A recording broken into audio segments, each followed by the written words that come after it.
podcasts you love. From people you trust. This is Twit.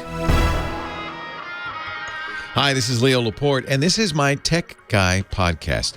This show originally aired on the Premier Network's 200 stations, coast to coast, on Saturday, March 21st, 2020. This is episode 1679. Enjoy. The Tech Guy podcast comes to you from Twit's LastPass Studios. You're focused on security, but are your employees? LastPass can ensure they are by making access and authentication seamless. Visit lastpass.com/twit to learn more. Well, hey, how are you today? Leo Laporte here, the Tech Guy. Time to talk computers, the internet, home theater, digital photography, smartphones, smartwatches. This is the Tech Show, 8888 Ask Leo. I'm your Tech Guy. 888-827-5536. That's toll free from anywhere in the U.S. or Canada. Outside that area, you could still call. Just use Skype out. I'd love to hear from people all over the world. We have a website where everything you hear will be transcribed. My official scribe, James DeRuvo, he is self-isolating in his special scriptorium, writing down every word. That goes to the website, techguylabs.com. By the way, that's free. There's no charge, no subscription, nothing like that. We don't collect information about you. It's free. Thanks to our great sponsors. Hello, great sponsors. Thank you. techguylabs.com. Hope you're staying healthy, staying safe. It is a little hard. Here we are in week one, at least in California and many other parts of the country. They call it shelter in place, which is not really the best phrase for it. Here in the Bay Area, the only time we hear shelter in place is when the oil refinery in Richmond blows up. And I don't think this is comparable. But I hope you're enjoying your quarantine and hope you're at least making the best of it, getting a lot done, cleaning the house, reading a book, watching TV, learning to program. There's a good time to, find a hobby. I hope you're surviving healthy and financially, because, of course, that's a big challenge for many, many people. A lot of people are turning to work-at-home stuff. We can certainly talk about that. This is going to be kind of a COVID-free show. We all hear enough. In fact, I'm not a physician. I'm not a public health guru. The last thing you want to hear is my opinion. We got too many opinions going on. My advice: stop obsessively reading Facebook and Twitter. There are people like Elon Musk on there just spouting nonsense. If you're gonna look at social media, try to listen to only physicians, mental health experts, people with masters in public health, that kind of expertise, instead of just, everybody's got an opinion.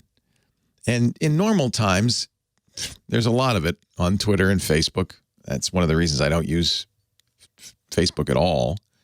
Canceled my account more than a year ago, happily. It'll be 2 years in August. Don't miss it. Don't miss it. And Twitter, I'm on there, but very sporadically. One thing you can do, not a bad idea with Twitter, is follow lists. For instance, my friend Jeff Jarvis, professor of journalism at CUNY, has put together a list of COVID experts. If you go to twitter.com, and I'll put a link in the show notes to this as well, /Jeff Jarvis, by the way, there are probably other people doing this. The Twitter lists feature, which for a while they kind of got rid of, is a really good feature, I think. Because what you can do is you can compile a list of people on Twitter who are actually saying intelligent things. It's a short list, I know. But useful things. And then you can not only make that list for yourself, but you can follow that list made by other people. And that's actually quite useful. I have lists, for instance, and I've been using these for years, of tech journalists, so I could follow tech news that way. If you go to twitter.com/Jeff Jarvis, it's a little confusing on Twitter, because on the left-hand side there is a lists entry, home, explore, notifications, messages, bookmarks, lists, right above your profile. But that's your lists. That's for you. That's the lists you're following. Don't do that. Go to twitter.com/Jeff Jarvis. Click the 3 dots to the right of his picture, and then you'll see view lists, and you can see the lists he's compiled. And right at the top, experts and reporters, and you can even subscribe to that list, add it to your own lists. And if you're going to use Twitter, there's some value to Twitter. It's a chance for you to follow friends and family, keep up with them. Same thing with Facebook. The problem is all the nonsense, all the stuff that makes you anxious that's on there, and there's a lot of it. And the thing is, it's like a car wreck. It's hard to stop looking at it, isn't it? Really, really hard to tear yourself away. But as and this is when I realized I had to quit Facebook and Twitter. I would feel my stomach, a knot in my stomach. I'd feel my spirits going down as I'm reading, and I couldn't stop. Or my blood pressure would go up. Do you find that happens? So stay away from those. And the problem is we absorb the information that's there. A lot of it's nonsense. Nonsense. So I guess the best thing to do is same thing. By the way, it's the same thing with cable news, news in general. But on the other hand, you kind of want to learn a little bit. So this is an opportunity for us all to practice what we preach: media literacy, critical thinking. And, it's harder to do when your emotions are up, when you're scared, angry, nervous. It's much harder to be rational. So I'm just saying this now proactively. I'm doing this, and I have to say it makes you feel much better. Not bury your head in the sand. That makes you feel better, but not a good way. We need the information, but do it and get it from reasonable people who are informed. Informed, that's all. Intelligent. Ideally with degrees, like a master in public health or a medical degree. At least, ideally with an MD. It's been kind of interesting to watch. I've been for a long time using working at home technologies. We use them I have a podcast network. We use them there. We become very adept at it. All sorts of things, from laptops, cameras, and headsets, and the software to use and so forth. It's interesting to watch the rest of the world try to catch up in 24 hours so they can work at home, conference at home. A number of people, including The Verge's Casey Newton, Kara Swisher from the New York Times, have attempted Zoom conferences with ill effect. So Zoom, you probably, Zoom is used in business, and it's designed for business use. It's not designed for us, for normal people to use. So there are some defaults, some settings you might want to change before you do a public Zoom. As Kara Swisher and Casey Newton learned, by default, when you're using Zoom, this teleconferencing, and both of them were doing big public teleconferences, great, great idea. We've been starting to do some of that too on the podcast network, so we can all kind of help each other along, jolly each other along, and entertain and inform and like that. And unfortunately, what they didn't know is the default on Zoom, this popular teleconferencing, is that if you do a public conference, anybody in the conference, can just start sharing their screen. Now, think for a moment. It probably won't take you too long if you spend any time at all on the internet. Think for a moment about what that means. Anybody in the conference, anybody can join and share whatever there is on their screen. Yeah, you get the idea. Didn't work out well. Because there's people amongst us who are damaged. I feel bad for them, but they're damaged. They're not. Most of us, I love this, 99% of us are helping each other. We're pitching in, calling neighbors, seeing, what can I do? You need anything? Checking in on our elders, that kind of thing. Most of us are great. But then there are these sad people who I don't know what happened, where the damage happened, but it did. And it's why we can't have nice things. But there's good news. Check the Zoom settings, because it's right in there. Do not allow, require permission before require permission before anybody can share their screen. Oh, then that won't happen. Little things like that. In fact, there are a number of settings. There are a number of things you might want to do if you're going to do a public conference. You may say, well, who's going to do that? Well, you might with your family, you know.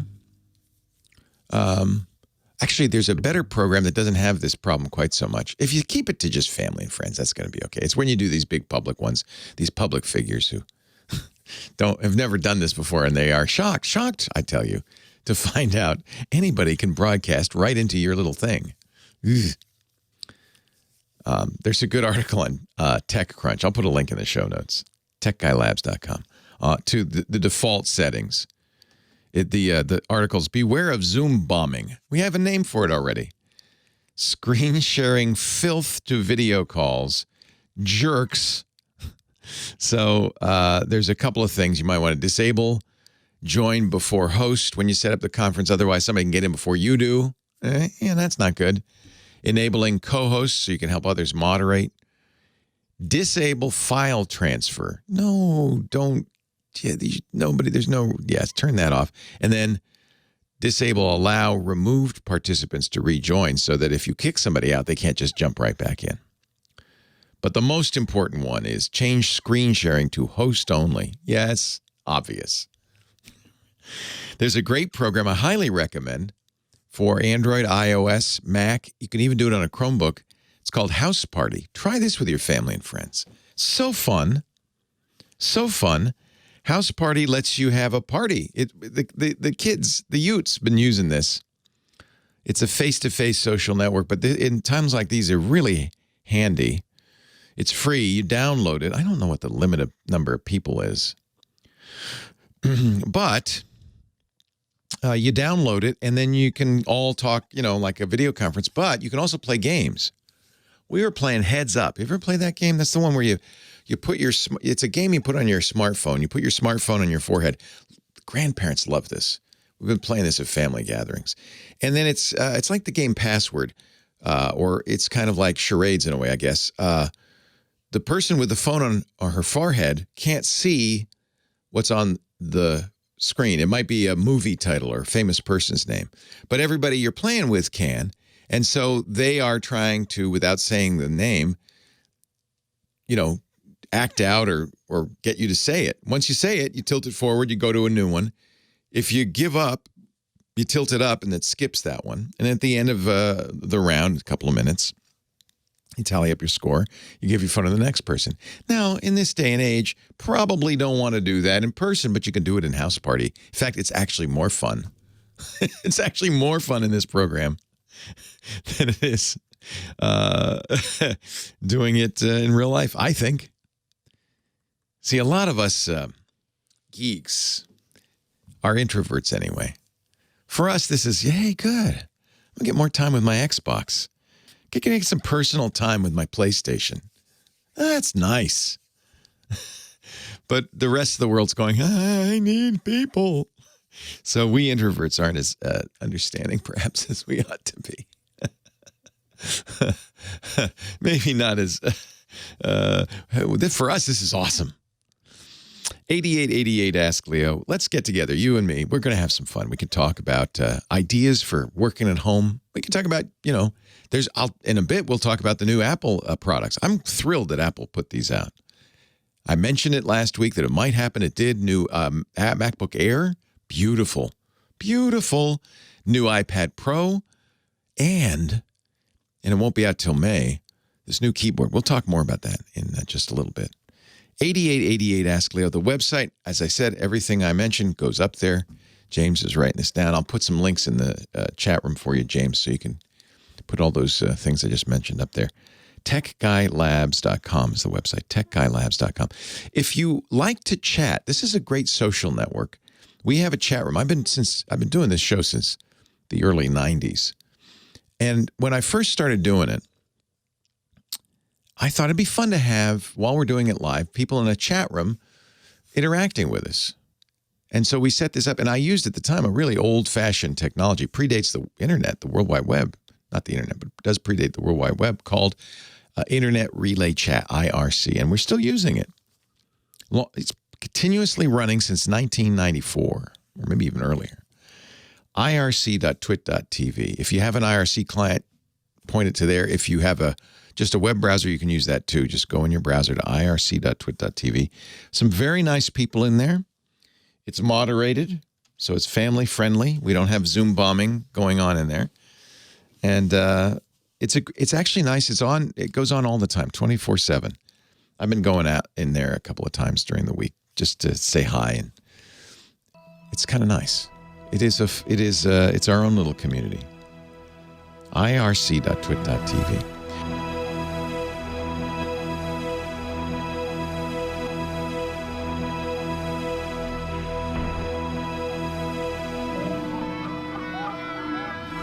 Yeah, disagree with the wire cutter. The Yeti is a very bad choice for most people. You don't want a condenser mic. It's just too sensitive. Now, if you're doing a song, okay, you want a big coil dynamic mic. That's why the SM58 is a very good choice. But you need a stand for it. And the Yeti. The nice thing about the Yeti, it's cheap. It's USB, but it's, in my opinion, a crappy mic. Way too many Yetis out there. Yeah, the PR20 is pretty good. She's I just broke her. She's broke something. She's unbreakable, ladies and gentlemen. The unbreakable Kimmy Schaffer. Kimmy don't take no Schaffer. Did you see they're making a movie out of the unbreakable Kimmy Schmidt? Are they really? Yeah, you should audition. Well, I think that girl's pretty funny. She's very funny. I don't know if It's a great show. Could keep up with that. Maybe I could be a...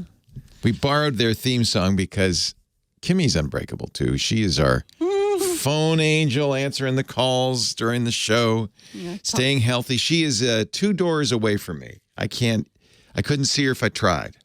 Yeah. And you're protecting yourself as you come and go, right? Yeah. It's so funny to watch MSNBC and CNN doing the home studio thing. Mm-hmm. Oh, yes, because they don't know how to do it. Yeah, we've been doing it for so long that I have to laugh a little bit. They had somebody on Skype on MSNBC a couple of days ago. And one of my pet peeves, we have a lot of people on Skype on the radio show and on the podcast. Almost all our hosts are on Skype.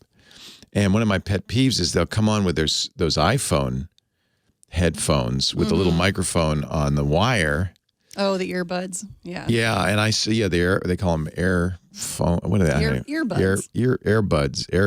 I don't know, AirPods. I don't know. Not the AirPods. Not AirPods. Those don't have, iPod. I don't know what they call them. Earbuds. The white earbuds that come with the iPhone, whatever that is. You see them, and people try to use them. I always say, no, stop it, take those off, because that little microphone is right at your collar, and you get this little scritch sound. I was watching somebody. It was so funny. I thought, and then they went to a break, and it came back, and he had that microphone buried inside somewhere. And I thought, yeah, they'll learn. See, but you're nice. You send everybody a microphone and headphones. Yeah, well, that's what we try to do if anybody's going to be on more than once. Yeah. And that's honestly, I think NBC and CNN can afford to do that. Well, I think they should be able to. Oprah used to do a lot of Skype. Oh. What's that? You're done.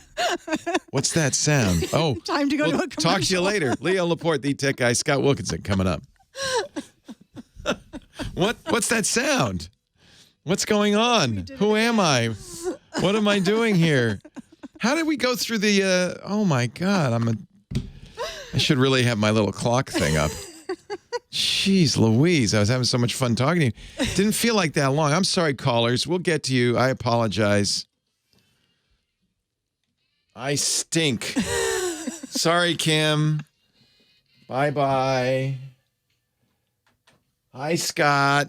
Hey, Leo. It didn't feel that long to me either. Well, I must have gone long on the first break. That really snuck up on me. Yeah.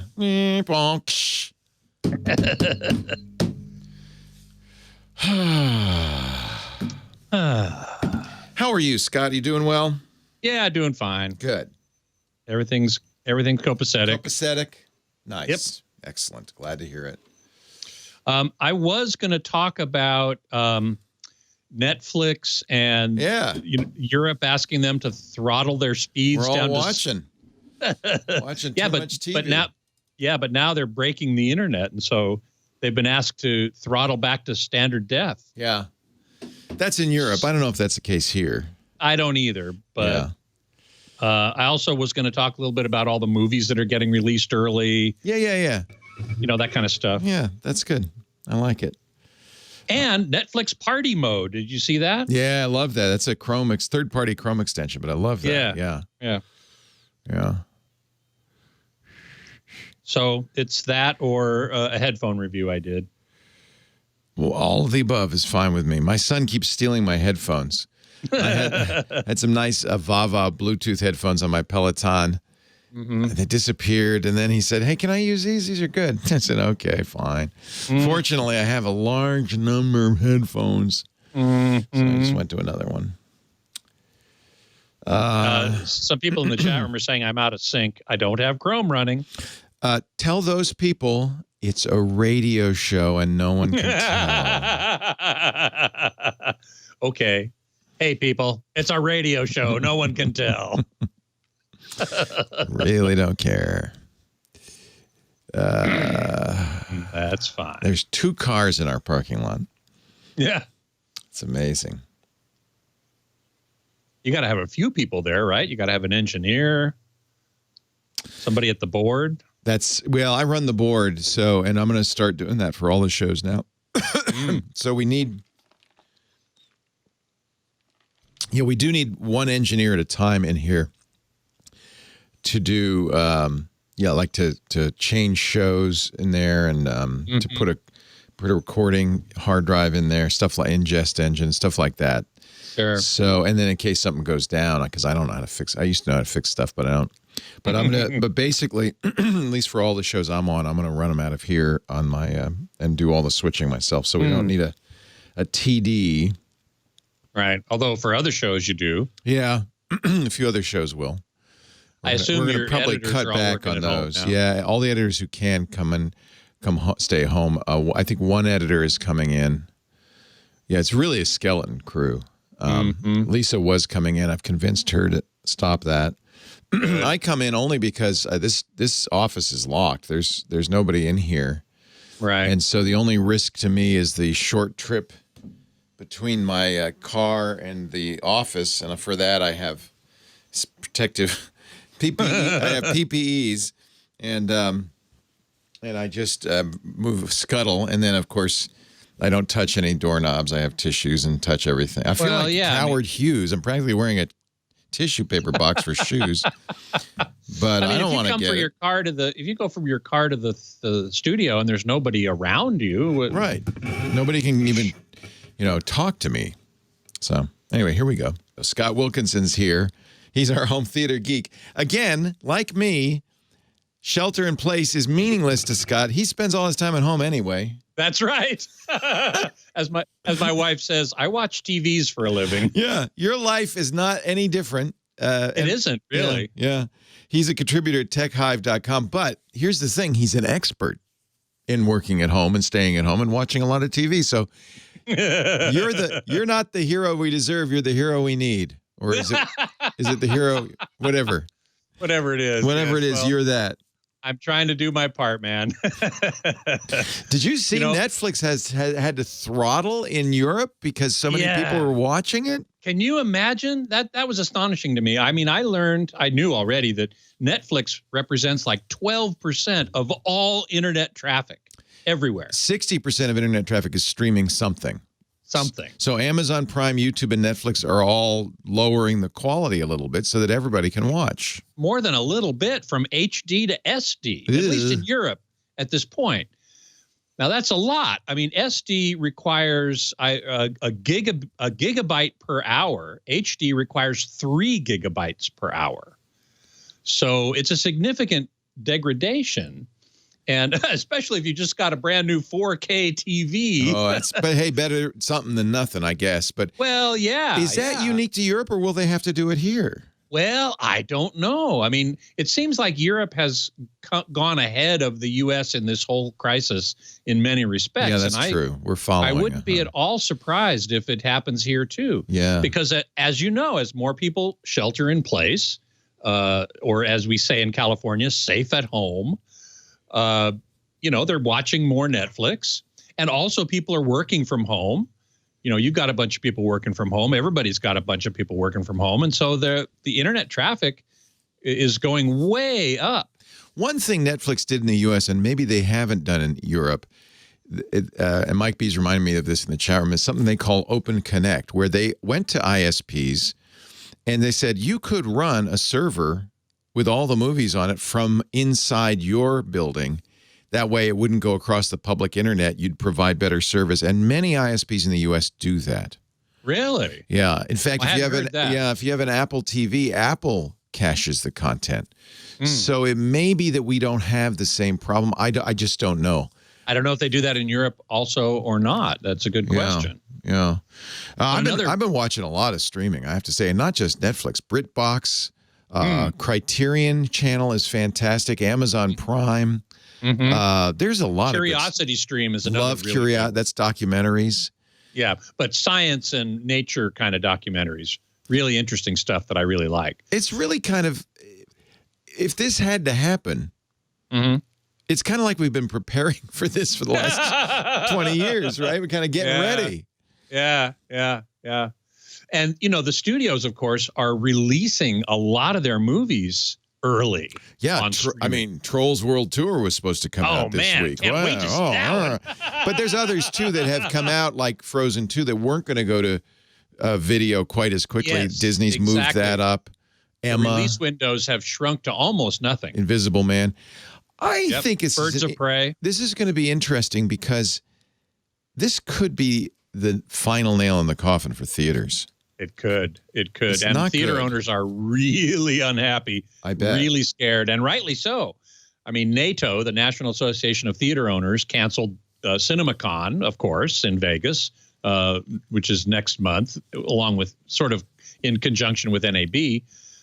Which has also been canceled. Which has also been radio broadcast show. Yeah. Yeah. Radio and TV. Yeah. Broadcast show. And so you're right. You're exactly right. This could be a death knell. And I've read articles about theater owners, saying, well, when this is over, they'll come back because they can't get the same experience at home. And in some way, that's true. Certainly, very few homes have a screen as large as a commercial cinema. Not that many homes have Atmos, and a lot of commercial cinemas do have Atmos. On the other hand, in many ways, the home experience is better. Most commercial cinemas, the black levels are very high, the picture's kind of washed out, and some people really like being in large crowds. Some people don't like being in large crowds, and obviously now is not the time to be in a large crowd. Nobody wants to be in a large crowd. Well, everybody wants to be in a large crowd right now. Yeah. Right. But I happen to enjoy that social experience. Yeah, we're social animals. Yeah, exactly. So there may be a possibility that business will come back. I think it's going to take a while. So many people are going to, we're habitual creatures also. And, if we get used to watching at home. And sometimes I think people think this will be over in a couple of weeks. If that's the case, maybe the movie theaters can survive. I don't think it's going to be. It might last a little longer. And if it does, I don't know what the cutoff is, but those habits could be changed forever. I think we're going to come out of this in a different world in many, many respects. I do too. That might be one of them. Yep. Yeah. Now, the one aspect of the social experience that I wanted to mention, I think you've heard of it too, is called Netflix Party. I love this. This is a Chrome extension, I think. It is. It's a Chrome extension. So exactly. You can start, basically, if everybody has Netflix, if you want to watch a movie together, but you're not in the same place, you start the movie, it starts it automatically together. It syncs it together, and it gives you a chat room with the people you're watching it with. And you can chat back and forth as you're watching the movie. That's such a great idea. Except, it's a great idea. Being the curmudgeon that I am, the thing I hate the most is people talking during the movie. So why would I want to do? There's also, if for some of the VR headsets, there is a movie mode where you can go to a virtual theater and watch a movie. And there's even a social aspect where you can have your friends in there. You look to your right, there's a whole theater. You're in a theater, and there's your friend's avatar. You can throw popcorn at each other. And, admittedly, it's true. It's not the same. No, it's not. And for as far as I've seen, I've tried on a bunch of different VR headsets, and most of them are very unsatisfying to me. Right. Because they have low resolution, Right. and you can see the pixels. Yes. The one that I have seen that looked the best to me was Pimax. Have you ever seen the Pimax? No. Pimax. No. That's like an 8K display in the headpiece, and it looked much better than most of the headsets I've seen. And I've always thought that would be an excellent application for VR. I get kind of queasy when I'm in, in an environment looking around, but watching a movie, even like on an airplane or something like that, you can pretend you're in a theater looking at a really big screen. But I haven't seen a real convincing demonstration of that yet, except this Pimax at CES in January. They've been around for a year or two. They have a higher resolution than anything else I've seen. The other problem, of course, though, is it's a giant thing sitting on your nose. Yeah, you look kind of dorky. Well, I don't care. $899 for their Vision 8K Plus and 8K Plus, and it is available. Limited quality available while supplies last. But I don't know if $800 or $900 bucks is a lie. Yeah, that's a lot of money. They have a 5K Plus for $999. I don't know why the 5K is why is that more expensive. Yeah, because you get 2 Knuckles controllers plus a Steam base station. You get a whole thing. Oh, they have one with a fake gun. Oh, my goodness. PIMAX.com. Scott Wilkinson, stay safe, stay healthy. You too. Keep watching TV. It's your safest thing to do. Indeed. You can read Scott's reviews at techhive.com, and he joins us every week to talk home theater. Leo Laporte, the tech guy. Finally, we're going to get to your calls. I promise, right after this. Da, la, la, la, la, la, la, la, la, song.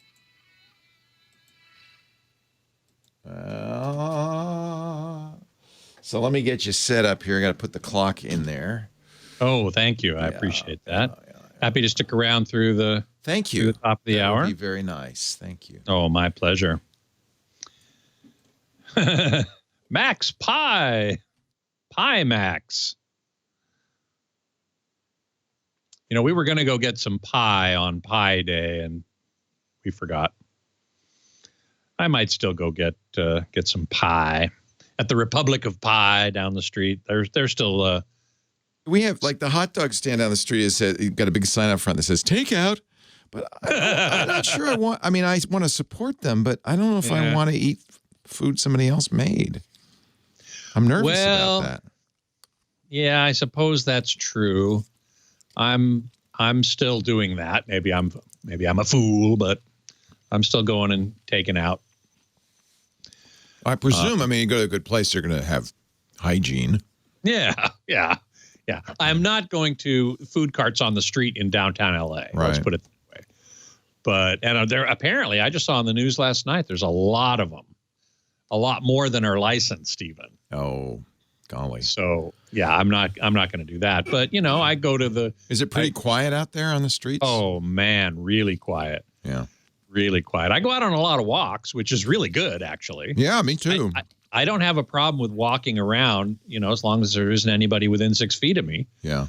And I don't touch surfaces and I don't touch my face. I follow the guidelines that were given out weeks ago.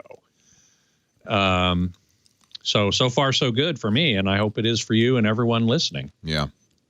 I do not want to get this disease. No. It sounds pretty awful. Yeah. Absolutely. And I suffer from some asthma, so I have you're a compromised kind of system. Mm-hmm. So Lumpy says, hoping the Sony releases the James Bond movie early. They delayed the release till November. They're going to have to put it out on streaming. I think they are. Also, Black Widow. I'm actually looking forward to Black Widow. You know me. I'm a Marvel Comics fan. You know me. I'm a Scarlett Johansson and a rubber suit fan. Well, that too. Sorry. That's rude. I apologize. Hey, but that's pretty clearly the appeal of that show. Well, I don't know. I think there's going to be more to it than that. I hate those comic book movies. I really do. I cannot. See, I you keep just trying. don't like those comic books. No, I'm not a comic book fan. I'm really not. I'm not. I don't read comics either. I don't. But those movies, I don't know. They have some appeal to me. They appeal to my inner adolescent, I guess. Dr. Mom, Grandma. That's why I walk my dog. His leash is 6 feet long. Oh, that's a good idea. That's the dogs a good can idea. socialize, but you don't. Yeah. Yeah, right. Very good. Ooh, UOSDWIS. How do you say that? I read pharmacies are having trouble getting albuterol inhalers. My Symbicort is kind of running low, and I have my doctor. I'm waiting for him to get me another prescription. But I do have a rescue inhaler as well. That's pretty full right now. But if I can't get it when it's not, I will be unhappy. So let's see. Maverick 56 is tired of all the comic action movies nowadays. Yeah, there are a lot of them. I agree. Scott, we're talking about 15. Thank you, sir. Sure. You bet. The great Kenny Rogers passed away yesterday at the age of 81. I'm kind of glad you played this because I think everybody's playing The Gambler, but Lady Laura decided to dig deep into the catalog. Well, at least a couple of records deep into the catalog. Yeah, when I was a DJ in the 80s, we played a lot of Kenny Rogers. So much so, you're too young, Lady Laura, to remember carts, but that's in the earliest days of DJing, we used albums, vinyl, records, and you had a turntable and you'd cue it up. But when we got very modern in the mid 80s, we got these things that they're basically the same technology as an 8-track tape, but they called them cartridges. They were tape cartridges, and you could put a song on there. So if you played a song a lot, when I was working back in San Jose on KLOK clock radio, we had some 45s you'd put on the turntable, but a song you played a lot, that'd be on a cartridge. You slam that in, you press the button, and it starts. A little easier. Doesn't wear out as fast. And we played Kenny Rogers, The Gambler, so often, I still, what is it now, 40 years later? Still remember, almost 40 years later, remember the cartridge number. The cart number for Kenny Rogers, The Gambler was 1938. I can go right. I can even see it in the rack right down here. 8888 ask Leo Laporte, the tech guy, keeping you company. Let's go back to actually, I can't say back. Let's go to the phones. Thank you for hanging on so long. Tom in Warren, Ohio. Hi, Tom. Hey, Leo. How you doing today? I'm well. I hope you're staying well, too. Yeah, we're staying well. We're just 30 degrees colder than yesterday, but yikes. Yeah, the weather's odd. It was very springy. Spring sprang on March 19th, and then it got freezing again. Yeah, we had 66 yesterday, today 30. Isn't that wild? I like that. Yeah. Yeah. March. Like a roller coaster. March. Goes in like a lion, out like a lamb. Right. Yeah, the 1st of March was nice, but not so nice now. Anyway, yeah, I had a question on the iPhone 11 Pro camera. I noticed, was it more software updating they did to it? I know it changed a lot hardware too, but I had trouble just editing photos on that. I don't know what kind of tips or tricks you got for the latest iPhone. Yeah, so there are certainly changes, but the biggest change happened not in hardware but in software, and that was a couple of iOSs ago. They changed the format to HEIC, or HEIF, the High Efficiency Codec, HEIC, and High Efficiency Image Codec. And it is unfortunate. It is a standard. It's not something Apple made up, but it's a new standard, and it is unusual. So not every program will be able to handle it. As you know, most photo editors expect JPEGs, or TIFFs, or PNGs, or GIFs, or GIFs. But HEIC is something new, and so Apple can export it And if you're going to share, use the share button on your iPhone and share it, it will, in many cases, change it to a JPEG. And those you'll have an easier time editing. The advantage of Hike is it's actually could be raw. It could be the raw image data as well as highly compressed image data. It's really quite a good codec. It is the successor. It's technically MPEG-H. It's the successor to JPEG in many respects, but it's just non-standard. So it's going to take a little while for photo editors to understand it. If you use Apple's stuff, Photos on your iPhone or on your Mac, of course it handles HEIC, but other programs get a little bit confused. I think that's probably why you're having problems. There's another issue because there's a burst mode. They've had this for a while too, but the iPhone 11 uses it more where it takes multiple shots, sometimes stacks them for high dynamic range and gives you one best shot, sometimes not. So you may sometimes see 20 images that look pretty much identical. All of this comes with these new features. And the final thing Apple has done for some time is the live photo. I turn that off generally. It's neat. I like it. I do. Yeah, it records a video and then it has a still in the middle of it. Then the video and any of the images from the video are lower quality than the actual still.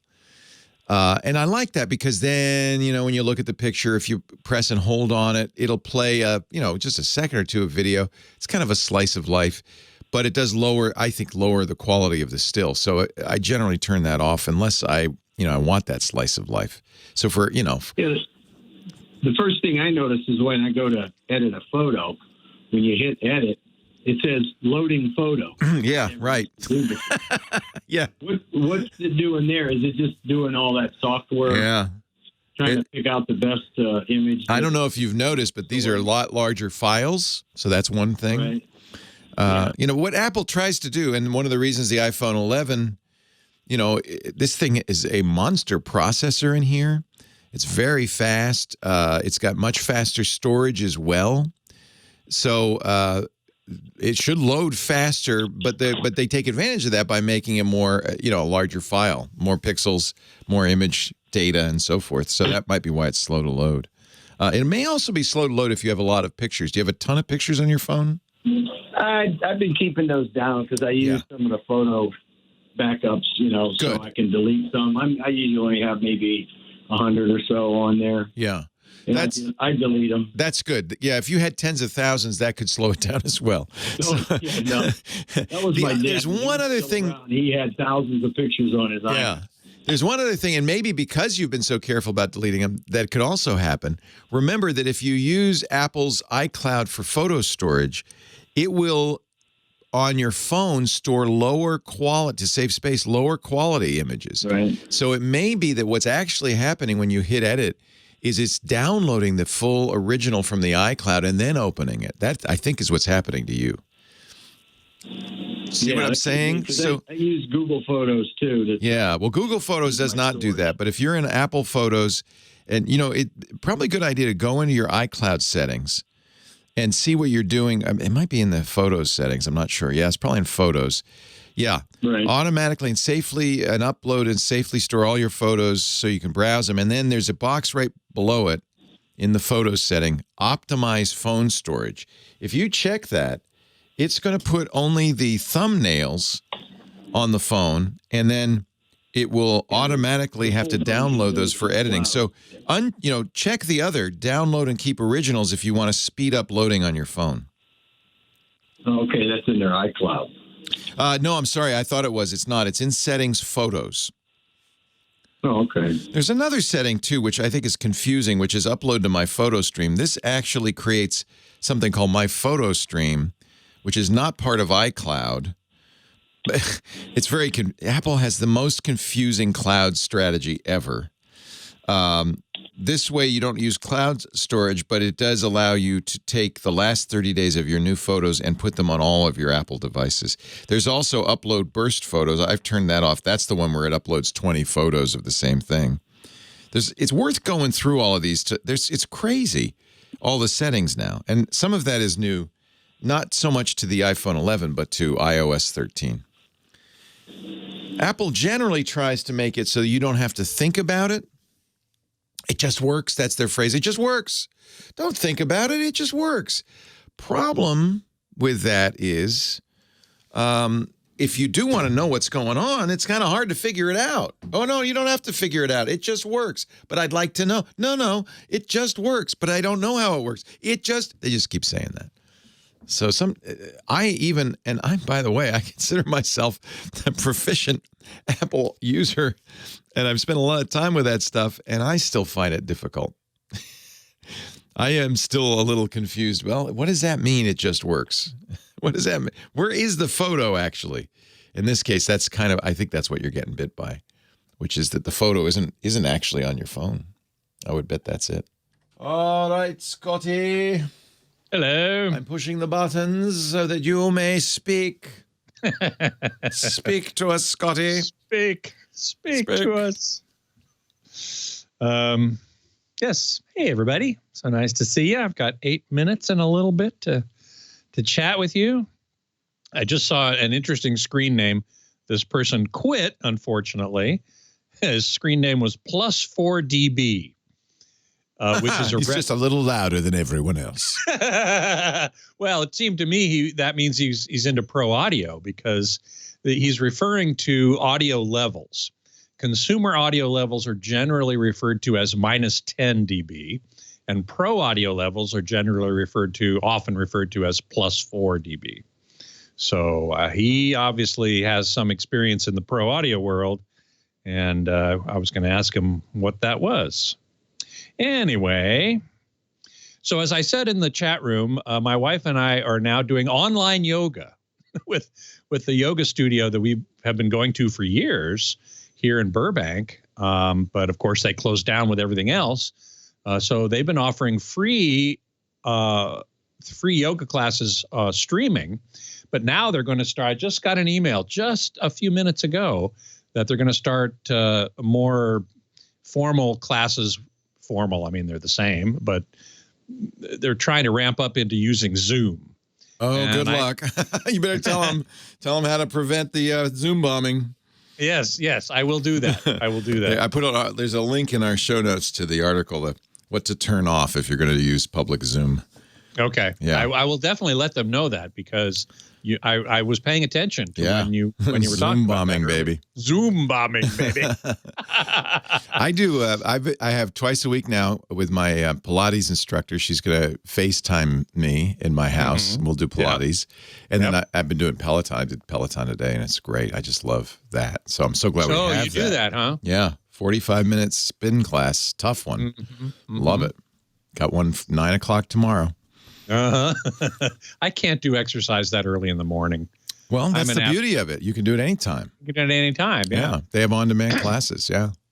But are the on-demand classes? Those aren't live instructors. Those are pre-recorded, right? Well, they were live classes that they just like at one time. Our shows. Yeah. Okay, I got it. The advantage of doing it live is sometimes they say hi, but there's no other advantage. They can't see you, so it doesn't. Yeah. Well, on the FaceTime or the Facebook. The yoga classes, we were doing one live, and there's a chat function, and you can type in and say, "Hey, how you doing, Becca?" And she goes, "Oh, hey, it's Scott in the chat room. How you doing?" So that's kind of cool, but it's not essential. I agree. You can just go and they archive them all just like you do with all the shows, right? And then you can go and do them anytime you want. Yeah. So I'm if anybody's on Peloton, I'm Chief Twit, and you can follow me. Yeah. Oh, that's great. That's great. I don't have a Peloton. No, they're really expensive. I got it a year ago, and it's crazy. But as long as you use it a lot, then it's I haven't, but I will now. Because I was going 5 days a week to be trained, And, oh yeah. So I didn't want to do any more exercise than that. But now I'm really glad I have it, because now I can use it. Right. Because we canceled the gym's closed and everything. Yeah. My gym was one of the last to close. I was actually going to a gym that was done by the local hospital. It's a cardiac rehab gym. I don't have cardiac rehab problems, but you can just pay and go. And they were one of the last to close, I think, because they were a medical facility. They were taking extreme precautions, but even they now have said, No, okay. there should be nothing like that. Yeah. Last couple times I went, there were like 4 people there, so we were able to keep our distance, no problem. But so now for me, it's just out for walks around the neighborhood. Yeah, I love walking. We take walks too. We took a big, long walk. Well, you've got a gorgeous neighborhood. Lots of places to walk. Yeah. Yeah, and pretty out in the country a little bit anyway. Yeah, although we went yesterday to what my son used to call a skeleton park, because there were a lot of bird skeletons. It's a really beautiful, it's a really beautiful bird sanctuary. So it was really fun. Yeah. How's your son doing? Is he still in Vietnam? He's still he's in Bali now. Bali. Oh, but he's kind of anxious about coming home. He kind of wants to come home, I think. Yeah. Yeah. How's the coronavirus cases in Bali? Well, they got their head in the sand. They're fine. I think one of the reasons he wants to come home is because they're finally closing the bars and restaurants. But he's very social. So he made friends with people, and he's living with 12 kids in a villa. Ooh. Yeah. But he had a dry cough and a fever a couple of weeks ago. I think he probably had it, is my guess. Oh, no. Yeah. But he survived and he's better now. Yep. Glad to hear it. Yep. I don't know. When are they going to actually stop all flights? Well, I know he may be stuck. We'll see. If he doesn't hurry up and get home, he might be stuck. He's going to self-quarantine when he gets home. Sure. I heard that one of my wife's colleagues was in New Zealand and she missed the last flight out, so she's stuck. It's very World War II. I know. It's the last flight out, sweetheart. That's right. Get out of here while you can. Oh, man. Here come the Nazis. Dr. Mom, Grandma, no, we don't get virtual goats. We don't do goat yoga. Where did that come from anyway?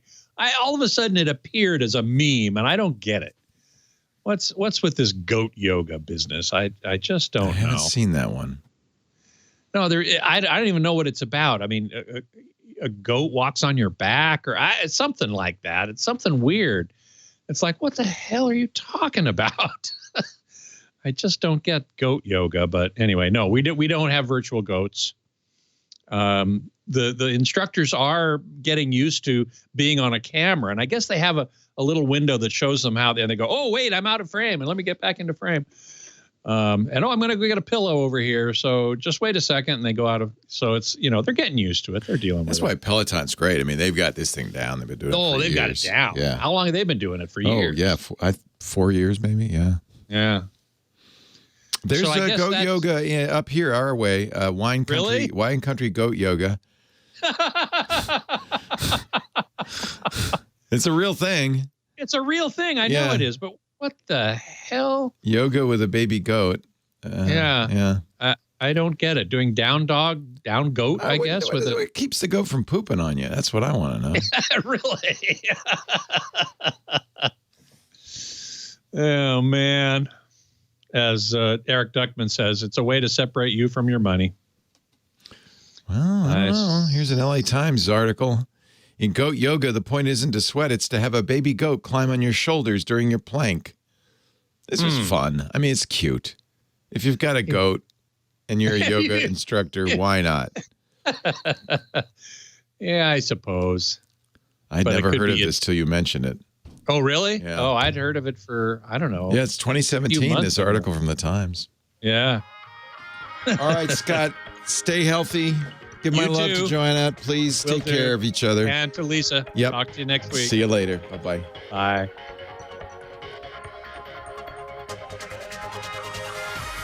Well, hey, how are you today? Leo Laporte here, the tech guy. Time to talk computers, the internet, home theater, digital photography, smartphones, smart watches. 8888 Ask Leo, the phone number. We are going to talk high tech. You and me, your questions, your comments. I've got lots of ideas and recommendations. And of course, between me and our vast audience in our chat room, I think we could probably answer any question.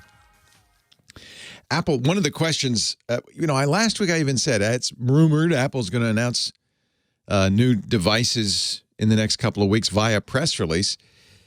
Apple closed all their stores worldwide except for China. They're reopening the stores in China, but everywhere else, Apple stores are closed. And there was some question, well, why would Apple announce a product when you can't go in the store and try it? On the other hand, they're going to have a huge revenue downfall, right? When they close all those stores, they're the most profitable retail establishments in the world per square foot, second only to Tiffany.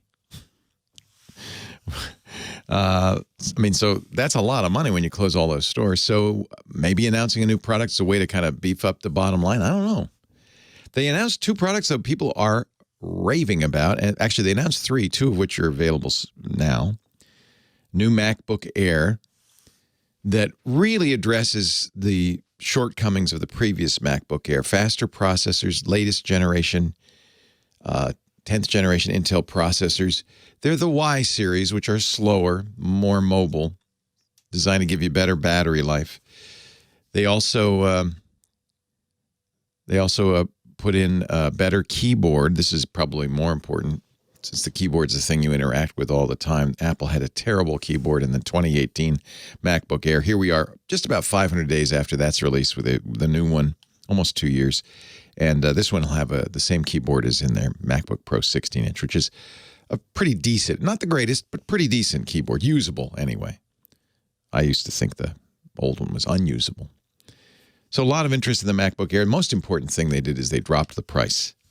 The base model is $999, $899 with a education discount. Really important to get that price point, I think. So that's an exciting product. I've ordered one. I'll have it next week. I'll give you my review. Already, though, some reviews coming out from some of the early reviewers, people who Apple gave products to so that they could review them. And almost universally positive. Everybody seems to like this new one. They also announced new iPads. Not much of a change in the iPad. If you already have an iPad Pro, you might want to think twice before running out and spending a lot of money on a new iPad Pro. They're basically the same price as the MacBook Airs, in some cases more expensive. The 12.9-inch iPad Pro starts at $999, and it goes up from there. If you want cellular, that's another $129. If you want more storage, that's more money. It ends up costing as much or more than a pretty well-equipped MacBook Air. So, a lot of people love the iPads. If they had better software, the problem is most of the software on the iPads are kind of tablet software. They're not productivity tools. And Apple's going to have to address that if they want. It's pretty clear what Apple has done now. They've finally admitted it. Yeah, we're going to have the iPad's going to be the computer for most people. Because they also released a keyboard that raises it up. It looks more like a computer. It raises it up. It's got a little hinge in it. Has a Type-C connector. $350 for this keyboard for the 12.9-inch. But you get that plus the 12.9, you've spent, $1,600, and now you basically have a laptop with touch running a remarkably fast processor. They also beefed up the camera. There's 2 cameras now, a wide angle and a ultra wide angle. There's also something Apple incorrectly, I think, calls LiDAR. I don't know if that's the you're going to hear that. I guess it's technically it is LiDAR. It's not the LiDAR, not the same kind of LiDAR you see on a self-driving car, for instance. What it really is what's called a time of flight sensor, which can do a 3D model of the room by bouncing invisible light off of every object and measuring the time it takes to come back, time of flight. Kind of like a bat uses its sonar, except it's light, and then can make a 3D model of the room. Why would you put that in the back of the new iPad? Well, it makes it a very good augmented reality device. And already Apple's shown videos of game designers. There's a fun game called Hot Lava. You ever play that as a kid? The carpet's lava, the furniture is your rocks, and you try to get around without stepping on the hot lava. Yeah, we've all played that game. Well, now with the new iPad and that special LiDAR, time of flight sensor, you could do it in your living room. It looks like lava. You could put objects in there and jump it around and stuff like that. So, it's wonderful. It's pretty clear Apple now has said, okay, we have real computers with Intel processors for people who need to do things like design space shuttles and, edit movies. And then for people who just want a family computer, the iPad, especially with this new keyboard, is going to be kind of the touch computer most people will want. That actually makes sense to me if they can get the software variety. They have, they have an Office suite on the iPad. But actually, Microsoft Office is also on the iPad. So I guess with that keyboard, and if mostly what you do is surf, email, and Office, that's going to be great. I didn't mention it also has touch mouse support. And this new keyboard comes with a trackpad. So it really is like a computer. And in fact, it looks like the mouse support is pretty smart. When you move the pointer, which is a circle, kind of like your finger, over a button, it highlights the button. Suddenly the button changes and you're on it. The pointer becomes the button. Oh, that's kind of nice. When you're editing text, it changes into a text editing tool. It seems like they've done a good job with this. They've thought it out. I ordered one of those too, and I'll get you a review. Unfortunately, the keyboard won't be out till May. But Apple is, I think Apple's starting to see their path. Maybe they've always seen it. We're just starting to see it. Because there was a lot of questions. Well, are they going to kind of make the Mac more iPad-like? Are they going to make the iPad more Mac-like? No, I think now there's a very clear road for them. For the rest of us, there's the iPad with the keyboard and the trackpad. It's really more of a kind of a simple computer, a secure computer, a fun-to-use computer. And then for people who want the old-style truck, that's what Steve Jobs used to say. There's still going to be people driving a truck, he said, but most people want to drive a car. Well, now Apple has its trucks and its cars.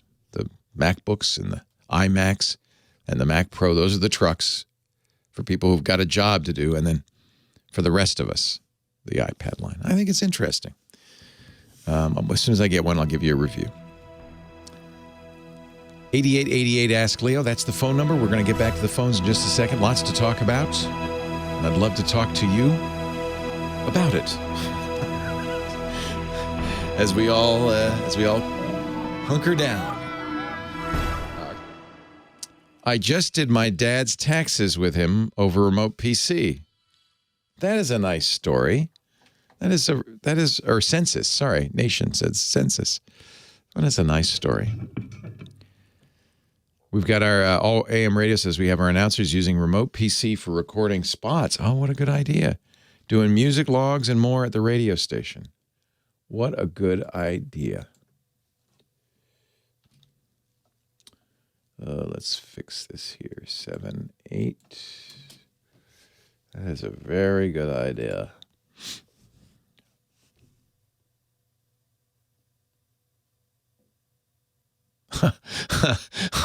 Oh, that is dark.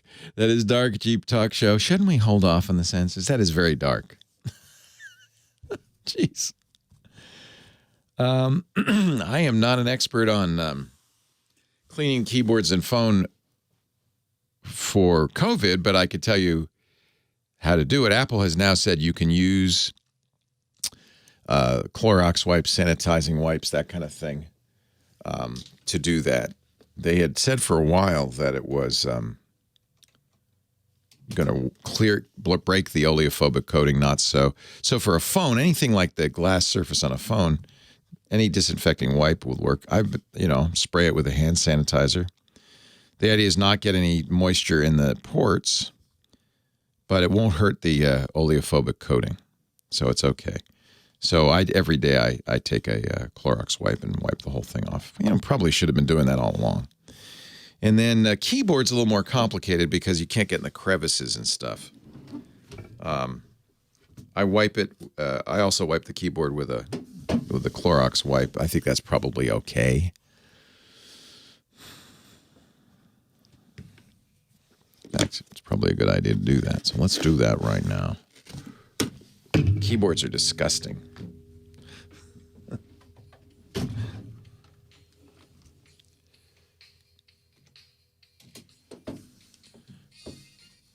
best to do this with the computer off. And remember, you want to leave it wet. You read the instructions on the back, but in most cases they say let it stay wet, usually for 30 seconds to 2 minutes, depending on what you're trying to kill. So I'm just going to let that dry as it is.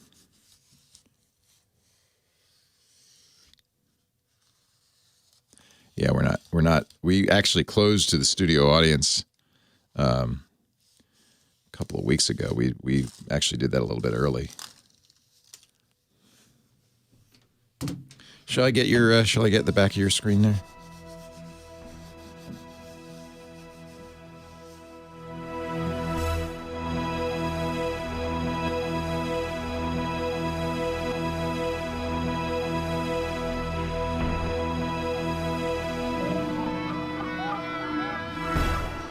Leo Laporte, the tech guy, 8888. Ask Leo. Just sanitizing. Let's get back to the phones. What do you say? I have been terrible today on the phones. I'm going to get through as many calls as I can real quickly. Well, no, I won't rush you, but for the next guy, Steve, Thornton, Colorado. Hello, Steve. Leo, my technology hero. Hey, Steve, how are you? I'm okay. Just holed up in my toilet paper fort here, staying safe. All those people who hoarded toilet paper we made fun of, now I'm thinking maybe they weren't so dumb. Yeah. Maybe. I'm just kidding. We weren't one of the hoarders. Oh, good. I'm glad to hear it. There's enough to go around.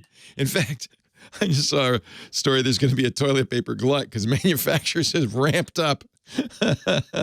So it's true. We're not going to have a shortage. It's going to be okay.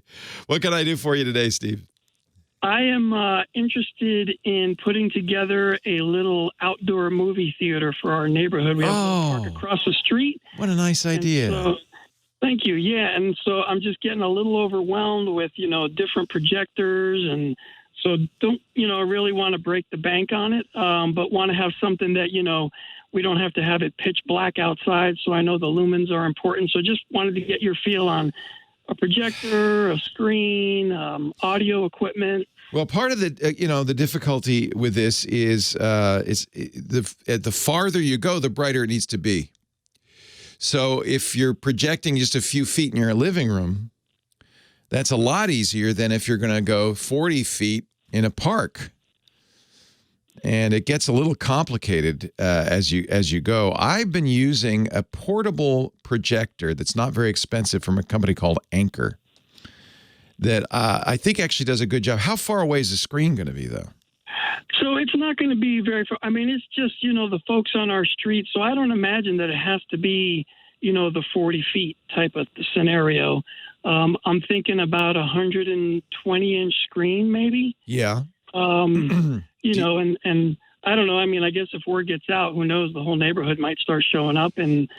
But well, I guess not right now. My wife says with the circumstances that are going on. But so yeah, I wasn't thinking something monstrous where I've got hundreds of people that I'm trying to satisfy. Right. Well, of course. The other question is, I don't know what your budget is. If you want to do this and really make it look good, you could spend a ton of money, especially it's outside. It's going to be 10 feet, 20 feet away, right? At least. Yep, at least. Yeah. And by the way, that's how the screen's going to be bigger. The farther you get, the bigger the screen, the bigger the projecting is, right? Yep. So,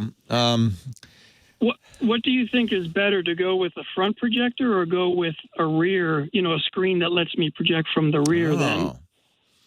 Yeah, rear might be, or even a short throw projector might be a better idea, because then the projector's closer to the screen, and so it doesn't need to be quite so bright, right? Yeah. What I have used for this, but it isn't such a, I've used it in the backyard, is the Anchor Nebula projectors, cnebula.com, and they're cheap. They're just a few $100. They run Android. They have good audio from the speaker itself, from the projector itself, but you could also hook up external stuff. And they're battery powered, which is nice because you don't want to running a cord out there is a problem too. And those are standard front throw projectors. They're pretty good and they're very inexpensive. I mean, if you're going to get any fancier, our sponsor Epson does really good movie projectors that are designed for people who want to have a home theater, that kind of thing. Do you know about what bulb? I mean, I was thinking I was probably going to have to spend like $500 for a machine. I don't know if I'm thinking too low there or. That's pretty low, but again, you're doing this as a favor to the community. You don't want to kill your budget. The Anchor Nebula is $300. It's very affordable, but it's not going to be super bright. I mean, I don't know. Epson does make some home cinema displays. In fact, actually, you know what? They're not too bad. I'm looking at the 2100, which is a 3 LCD projector. That's pretty good. $549. Okay. So they do have some inexpensive ones. If you're going to do it with one of those, you're going to need to run a power cord, and then you're going to want to have external speakers. But again, it depends on how big this is, and really actually one of the biggest expensive is a screen. Although this doesn't have to be perfect, so you could stretch a sheet or something. I mean, it doesn't have to be perfect. Well, I have seen some screens that really aren't that bad that are like in the 150 range. The nice thing about a screen is it'll be brighter. It'll have reflective coating, right, as opposed to a sheet, which almost just absorbs the light. So a screen gives you a brighter picture if you get a good movie screen. Do you think there's a minimum lumens that I should be looking at? Well, not to consider lower than? There are online lumen calculators, and what it has to do with is the distance from the screen and the size of the screen. Okay. So if you just Google lumen calculator, you'll find these, and you said it's not going to be fully dark yet. It's going to be sunset or dusk. Well, no. I mean, it's a park, so it'll be dark, but we've got street lights around the perimeter of the park, so we kind of be in the middle. So I didn't want everyone having to be right on the screen in order to see it. I would like anybody who's done this for a community. I mean, we have the summer movies in the park in Petaluma here in our little Northern California town. If anybody's done this, call us and let us know, because I suspect there's specialized projectors just for this purpose. If it's just the neighborhood kids, like our gang, just going to sit on a box in the street and watch, then I think the Nebula would be great. But it's not super bright.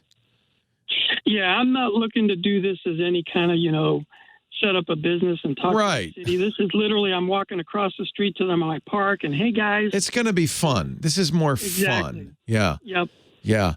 I think that if you wanted to spend a little more, an Epson would be good. I don't know what the lumens number is. It's, is it 1,000? Is it 5,000? I mean, obviously brighter is better. I would look at the 2100. That's a fairly inexpensive one. It's bright.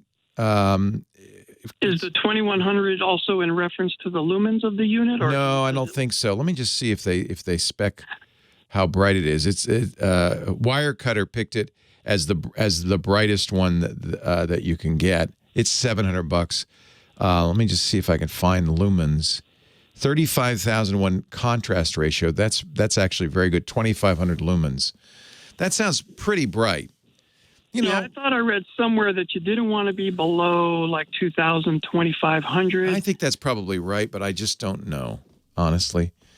And would you recommend would you know of any PA equipment, speakers that you would recommend off the top of your head? No, but almost any PA system would work. You need powered speakers. And again, you're in the park. I don't know how you're going to get power out there. Maybe there's. Well, I was going to think of, doing the old DC battery inverter. Oh, yeah, you could do that. Yeah, this is quite a project, but you know what? What a nice community thing you're doing. I don't have a specific recommendation. We have PA speakers we use. I think they're probably all about the same. Leo Laporte, the tech guy.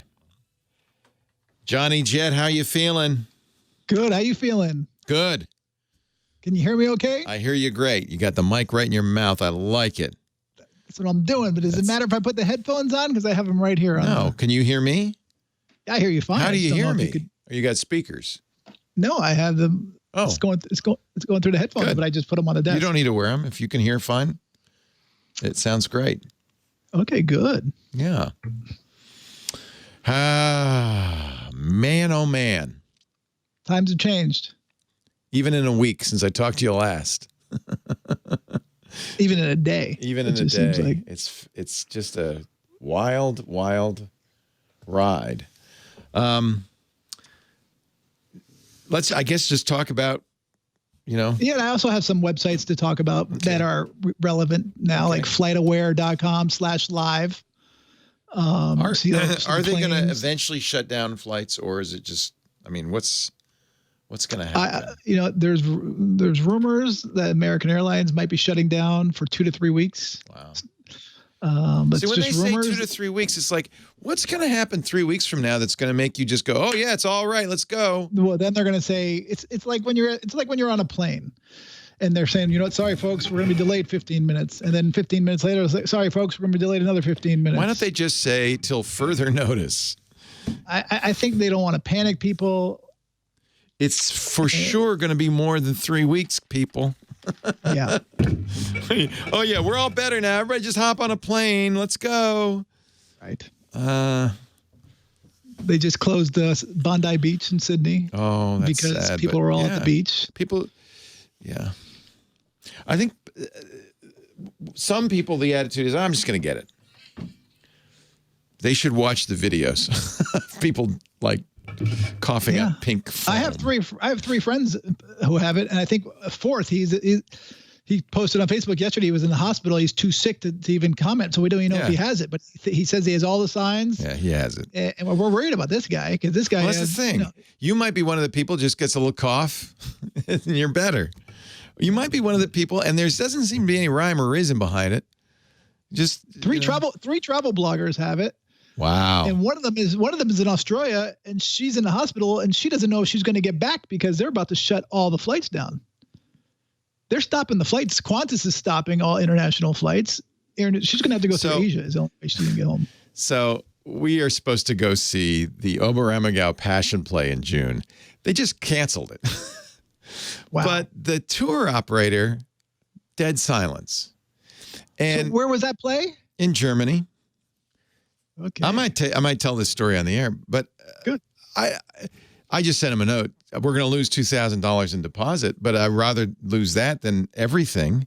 And the problem is these well, I'll explain what happened. Okay. And then I have $10,000 and well, not quite that much, but for 4 people, $1,800 each on American Airlines flying to Germany in June. And those are non-refundable tickets. We can talk about that on the air. What to do? Those are non-refundable tickets. Because I get that question all day long. And I do have a couple tricks on how to get that money back. Good. I'd like to. I'm going to wait until they cancel the flight, right? That's one of them. Problem is I did it through the tour operator. Well, that's a problem. Yeah, I think I've lost the money. They're gonna make keep you, it. Well, they can't do that. When did you buy the tickets? Just like 3 weeks ago. Oh, that's good. So you're protected by your credit card. Oh, I could. The Fair Credit Billing Act, you get 60 days. Oh, I'm gonna just. You just made me excited. So I just call the credit card company and say, take that money back? I would right now. It's American Express too, so I'm sure I'm fine. What'd you say, John? I said I haven't been nowhere lately. I'm talking to Johnny Cash. He's not going anywhere, man. I'm staying home, man. Johnny Jet is here. Like many travel guys, he's got nothing to do but stay home and help us get our money back. I'm Johnny Bed, man. Just call me home. Johnny Bed. I like it. That's a new Johnny business. Home. Johnny Home. So, John, I have 4 $1,800 tickets to Europe for June on American Airlines. And they're non-refundable. So we talked a bit about this off the air. So if you bought them through American Airlines, you could call them up and ask them right now, and they'll say, you know what, we'll give you a credit Yeah, I don't that want can a be credit. used for a year from when I you want purchased my it. money. I need my money. But if you want your money, what like most people do, including Right. myself, is you could either wait till like a few days before and see if they cancel the flight, Which they will. chances are they will, Yeah. and then you'll get your money back in full. Okay. But you mentioned that you bought it through a The tour operator. And this Third I've been party. told, we were going on a tour. We were going to go see, there's a passion play they've been doing for hundreds of years in Germany in a little town called Oberammergau. And it's kind of ironic because it started in the 1600s during the Great Plague, the Black Death. The town prayed, if you pass us over with the Black Death, we will throw a play in your honor every 10 years forever. And they have, because they were passed over. And so they do a passion play every 10 years. The 2020 is the year they're going to do it. And then the plague came and they had to cancel it. So they're not doing it till 2022. So they already canceled the play. They did cancel the play, which, Because I mean, that's early. That's early to cancel a play. well, I think the province of Germany that they're in said, there's 4,000 people in the audience. There's 2,500 people on the stage. Right. That's kind of a recipe for disaster. It is, but June, I mean, it's 3 months away. So I guess they're telling us something that. You're an optimist, Johnny. So you told me another thing that American Airlines, by the way, the problem with tour operators is they're on the hook for the riverboat, for the hotels. They're not getting their money back. They're not going to give you your money back. Well, they should get the money back from all those places. They should have insurance too. But if you bought it with a credit card within the last 60 days, which you said you did off the air, you should be able to call them up because there's a Fair Credit Billing Act that allows you to get refunded within 60 days of whatever you purchased if you're not getting the services. Johnny, you just saved me almost $8,000. Thank you, Johnny. You can send the checks to my Venmo. But anyway, you got to find out and then update us next week. There's a lot of people in this position because people were planning summer vacations and travel. Tons. And all of a sudden, it's all up in the air. The problem is, it's not been canceled. It's not up in the air. It's unknown. Right. We don't know. So even if you do want to cancel your summer travels, do not call the airlines right now because there's still people, believe it or not, who are scrambling to get home. And you cannot get through to the airlines. I just read an article today. This guy spent 12 hours on the phone trying to get back from, I think he was in Peru people or get Europe. home. Let them handle that first. Then That's deal with important. your tickets. Yeah. I'm supposed to go to Hawaii in 2 weeks. Obviously, I canceled that. I actually had a TripIt notification 2 days ago that my flight from Miami to LA was on time. Oh, great. And so, great. But I canceled that flight, but the TripIt notifications still go because I never updated it. Right. So if an But my airline point is, cancels, just you'll take your get your time. money back from the airline. That is the key because I've Do you heard have people to saying, ask you know, them, I'm or trying to get my money back. Just wait till that flight cancels. Is it automatic? It should be. United Airlines is canceling 95% of their international flights right now. American is only operating three international flights, 2 to London and 1 to Japan. So Qantas is stopping all their international flights. Yeah. So it's changing by the minute or by the day. Literally, I get an update by the airlines every day saying, you know what? They keep making more changes. Southwest originally said they're only going to cut back 5. Then they just said 20%. And then I got an email saying they're going to stop 1,000 flights. Wait till they cancel the Olympics. That's going to be nuts. And they're going to. Of course they will. But just They I just haven't saw said so emails yet. from the But they have to. The women's soccer team wants them to delay it. The men's track team now wants them to delay it. They're starting to get pressure. I think it's going to happen. Yeah. Are the airlines going to go out of business? I guess they're going to get a bailout. They're going to get a bailout. Which kind of is annoying because they've been making a lot of money over the last couple of years, and they put it all towards, and their tax break, and they put it all towards stock buybacks instead of put it in the savings account. Right. Like a normal person. They were fools for that. Well, not fools. They were greedy, and now they want us to bail them out. Right. On the other hand, they should be bailing out the flight attendants, the airport staff. Yeah. I feel all so those bad guys, for them. Those are the people who are really going to need the money. It's thousands of jobs, but we also need airlines. I mean, it's not something you can do without. It's not. So we talked about airlines just stopping off the air. there was a rumor that America might just stop flights for a few weeks. I think they're going to continue doing flights. They have to for cargo and transport doctors and things they like that. They are vital. They're essential. They're essential, without a doubt. But I don't think we don't have to worry about the big airlines going out of business like American, United, and Delta. People were worried about Norwegian, but they just got a big bailout, so their stock went up. So it looks like they're going to be safe. But there are companies, actually, a lot of small companies, including your buddy who the photo card user we talked about. Bill Atkinson. Yeah. I got that email this morning. Did you see that he wanted to stop doing it for a long time. I don't think that has anything to do with coronavirus. I think well, he put in there that because of the whole really? Oh, okay. Yeah. And that he's 69. But there's a lot of companies like that are going under, and it's a sad time. I think travel is definitely going to be changed. Not to mention all the restaurants in your neighborhood and all the workers there, and holy cow. What a disruption. Big time. Yeah. It's crazy what's going on right now. But we have to get through it. My website yesterday made $20. Congratulations. Yeah. That was a busy day. You can go down to Pink's and get a hot dog. So it's not going to, it's tough. Not going to cut it. I'm being facetious, but every small business is struggling. It's tough. It really is.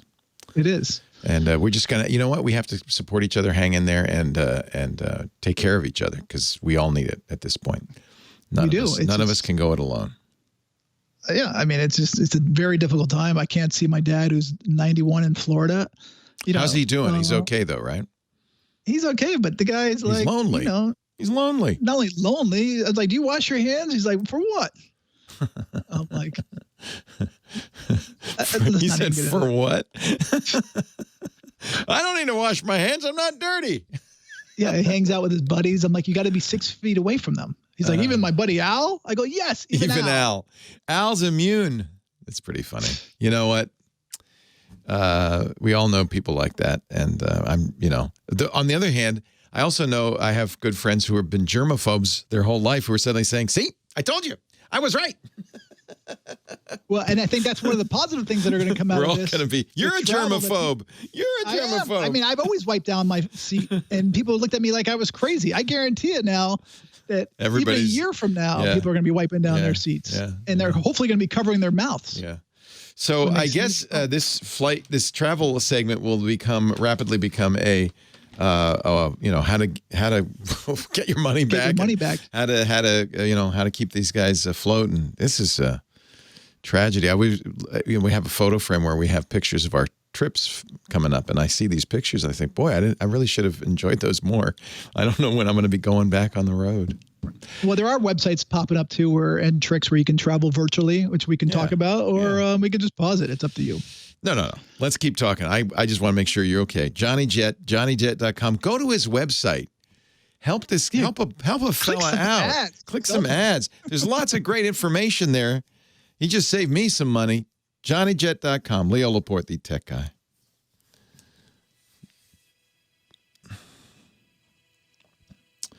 Yeah,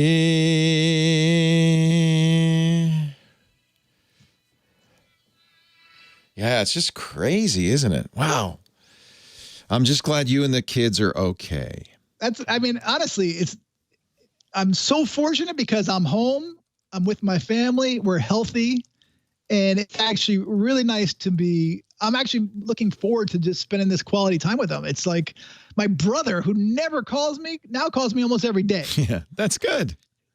It's just good. There's a silver lining. Yeah, there is. And I'm looking on my Facebook page where, my friends are having like video chats with their family members. They're doing like weekly dates with them, and they've never done that before. And it's just a time to really catch up with people. I've gotten phone calls from people who don't normally call me, including my brother. It's amazing. It's amazing times. We'll look back on this and it'll just go, wow. Let's hope it doesn't ever happen again. And the thing is, it happens all the time. We just have kind of blinders on. It happens at least every 100 years, maybe more often. We're not seems like attention. It now, but we're not paying attention. That's all. We live in our present. We live in the present. Right. Yeah. Anyway, wish you and Lisa and everyone the best. Yes. Take care. Stay healthy. Take care. You too, buddy. Yeah. All right. Take care. Take care, Johnny. Oh,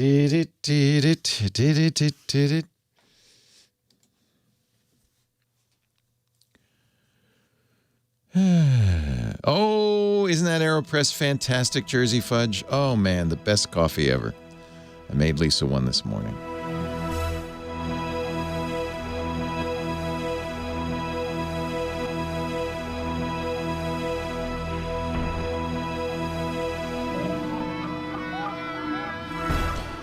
Leo Laporte, the tech guy.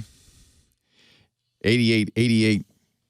Ask Leo, the phone number. Line 4, Joey, San Diego. Thanks for being so patient, Joey. I appreciate it. Leo, anything for you, bro. Thank you, my friend. I'd wait 1,000,000 hours to talk to you. Well, I would wait 5,000 hours, and I would wait 5,000 more. You might want to let the Proclaimer sing that. Thank you. I shall. Good advice. What can I do for you, Joey? I got a few questions, Leo. Okay, go ahead. You've been advertising remote PC, and I think that's what I might need, Leo. I've been, because I want to, with what I do for my side gig, I need to be able to access my computer in my office. And I'm an old school person, so I hate messing with a laptop. So I've been trying to do Windows, because you can do it off of Windows. Yeah, Windows has a built-in remote protocol. It's hard to get going, isn't it? Version. Yeah. Yeah, you need Windows Pro, and it's remote desktop. And, yeah, once you get it working, it's okay. I've had a doggish time. Yeah, I haven't been able to get it to work, man. It's tough. Your firewalls, your router's going to get in the way. You're going to have to port forward, all sorts of things. So there's an advantage to using something like, and Remote PC is a sponsor, but there are other solutions, lots of them. I was going to ask you about that. Is Google has a solution. Google, LogMeIn. So what Remote PC and LogMeIn and others like that do is something called NAT traversal. The problem is with Windows Remote Desktop is you have to tell your router it's okay. It's okay to accept this inbound traffic, and when you get it, send it to this computer. But the way these third-party tools work is you're connecting not directly to your work computer, but to their server, and then because you've got Remote PC as an example running on both machines, they're both connected to the third-party Remote PC server, and so they can then connect you. And once they've got you connected, they're out of the picture, but you didn't have to do any fancy port forwarding. So, Leo, you have to load this remote on both ends. Computers. Both ends. Yeah, okay. That's the same thing for remote desktop. Both ends have to have it.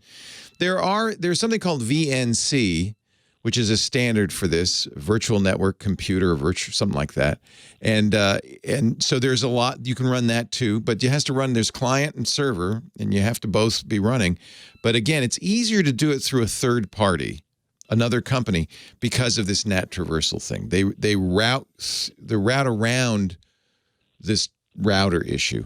And so it works better that way. It's much easier. And Leo, are you required to in both places have a subscription to remote PC? Your one subscription, and this is true for most of these, one subscription lets you put it on multiple computers. In the case of Remote PC, 10 computers.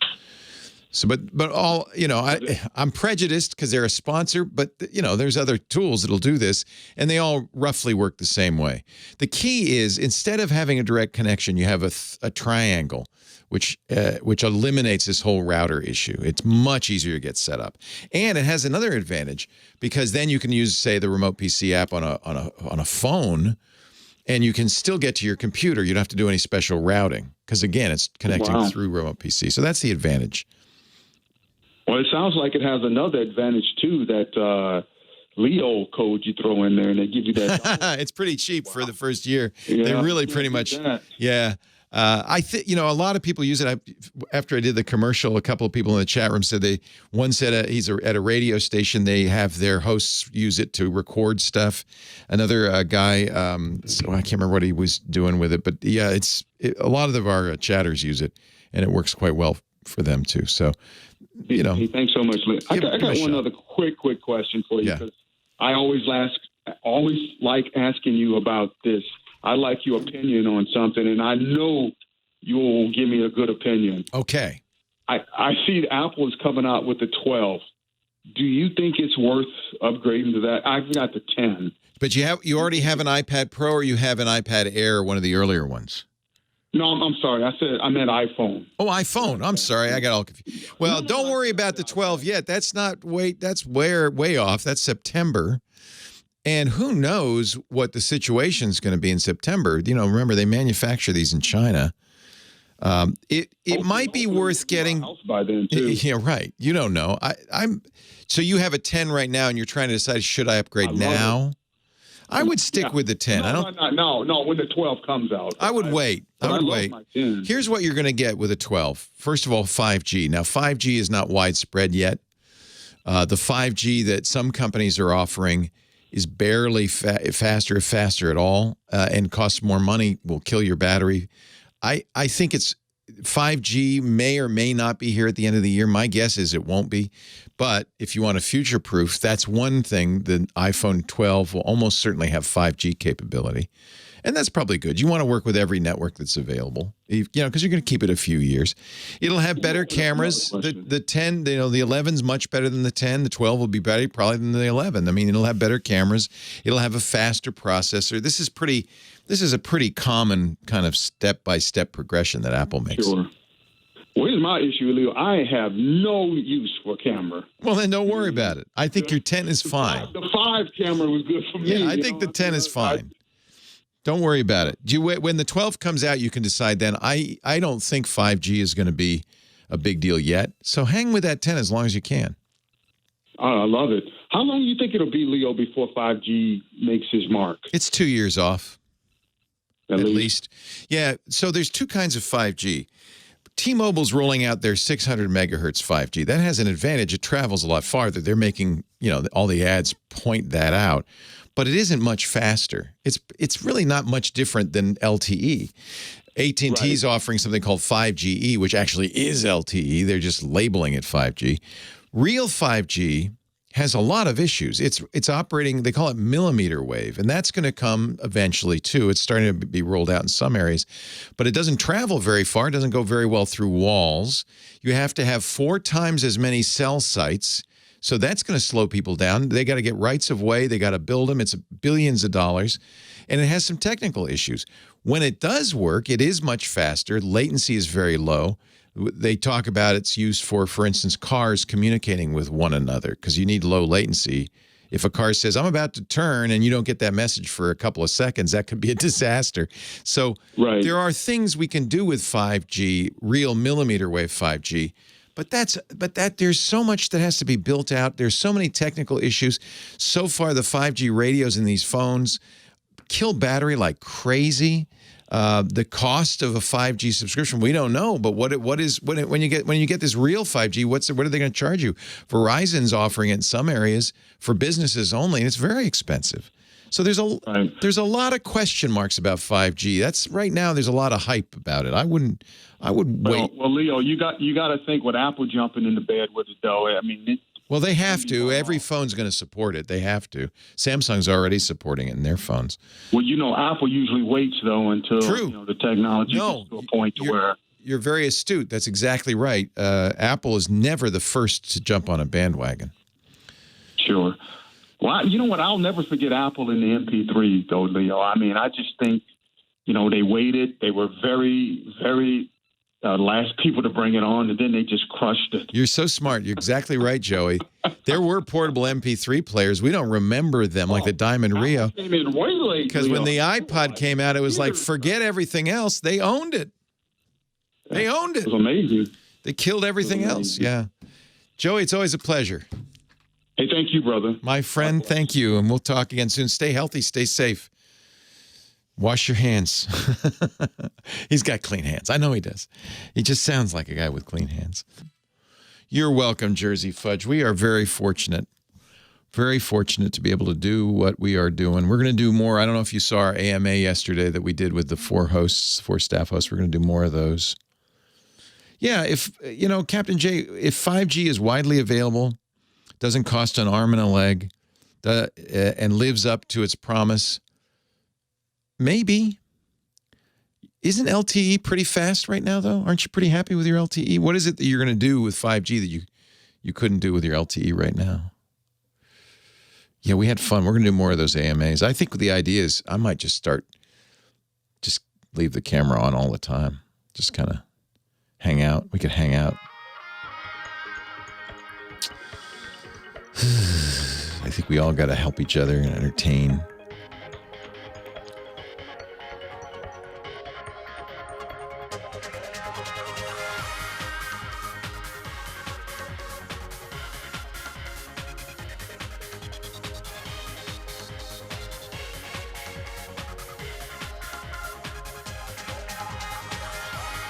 Well, hey, how are you today? Leo Laporte here, the tech guy. Time to talk computers, the internet, home theater, digital photography, smartphones, smartwatches. 8888 Ask Leo, the phone number 888-827-5536. Toll free from anywhere in the U.S.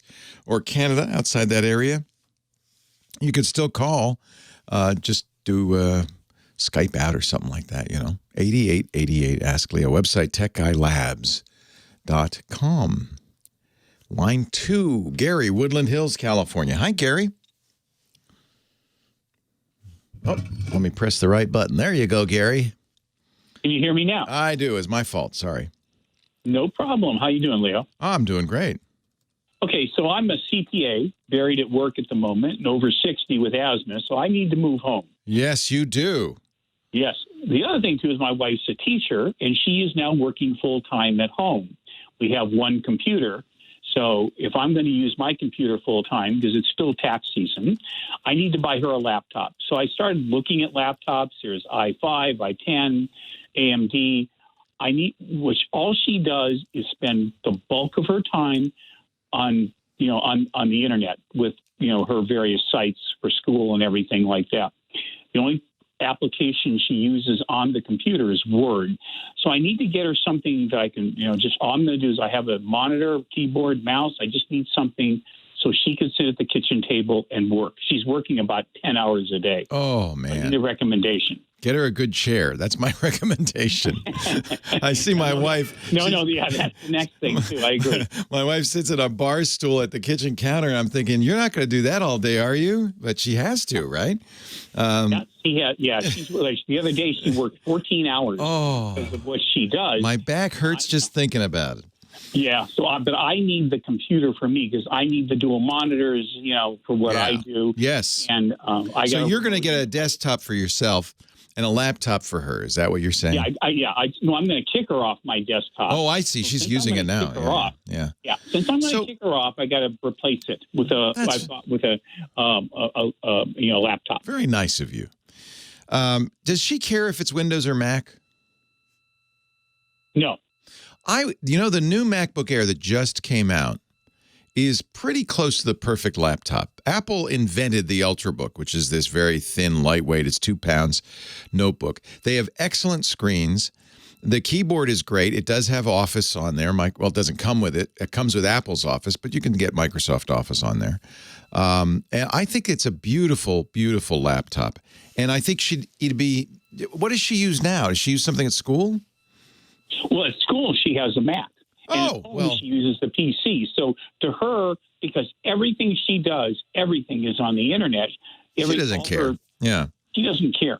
So for education, I don't know if she can get the educational price, but the MacBook Air starts at $899, which is an excellent price, especially for an Apple product. She might also be happy with she needs to do word processing. I was going to suggest a Chromebook. A lot of schools are using Chrome OS for the students anyway. So it kind of depends what our school's doing. If you say the school's using a Macintosh, I'd say this new MacBook Air is and you can, if you order it now, you can get it this week. It's just available, brand new. Okay, so the monitor, I took 2 monitors home. Yeah, I have a monitor that's existing. Can I just take any monitor and connect it to the MacBook Air? Because she's going to want a bigger screen. Yeah, of course. By the way, the nice thing about having the Air, the thing she might like is it's now suddenly very portable. So she gets tired of sitting in the kitchen, wants to sit in the garden, or wants to, lie down in bed. It's a very light, portable. And then when she gets to the counter in the kitchen, she could plug it into the monitor. The trick on the monitor is you're almost certainly going to want to get a little dongle that attaches to the MacBook Air to give it more ports, because it only has a Thunderbolt port. And you probably don't have a Thunderbolt monitor. The good news is there are a number of companies. I use something from a company called Hyperdrive that attaches to the side, the Thunderbolt port, lets you plug in power. She could just leave that at the kitchen counter so she's not dragging a bunch of stuff around with her. And when she just puts the computer down, she just plugs it in. She can even, if she has a keyboard and mouse, as you said you did, she doesn't even have to leave the computer open. Apple laptops, close the laptop, it still works. So she's going to attach one of these devices from Hyperdrive. And what it does that's of benefit to you, it attaches to the MacBook. It has a couple of USB ports. It has power ports, more Thunderbolt ports, a card reader. But most importantly, from your point of view, it has an HDMI port. So any monitor, and I suspect your monitors are all HDMI monitors. They're the most common. Any monitor will just plug right into that. So so you get the MacBook Air. You get a little dongle that allows it to be powered, drive a keyboard and a mouse and a monitor. And when she's, sits down at the counter with her laptop, plugs it in, keeps the laptop closed. She's working, and as from her point of view, it looks like a desktop at this point. And then when she wants to go on the road or go somewhere else, she unplugs it and carries it with her, and it's all still there. All right, that's perfect. Just two other thoughts. One, I bought the EcoTank based on your reputation, based on your recommendation. Excellent.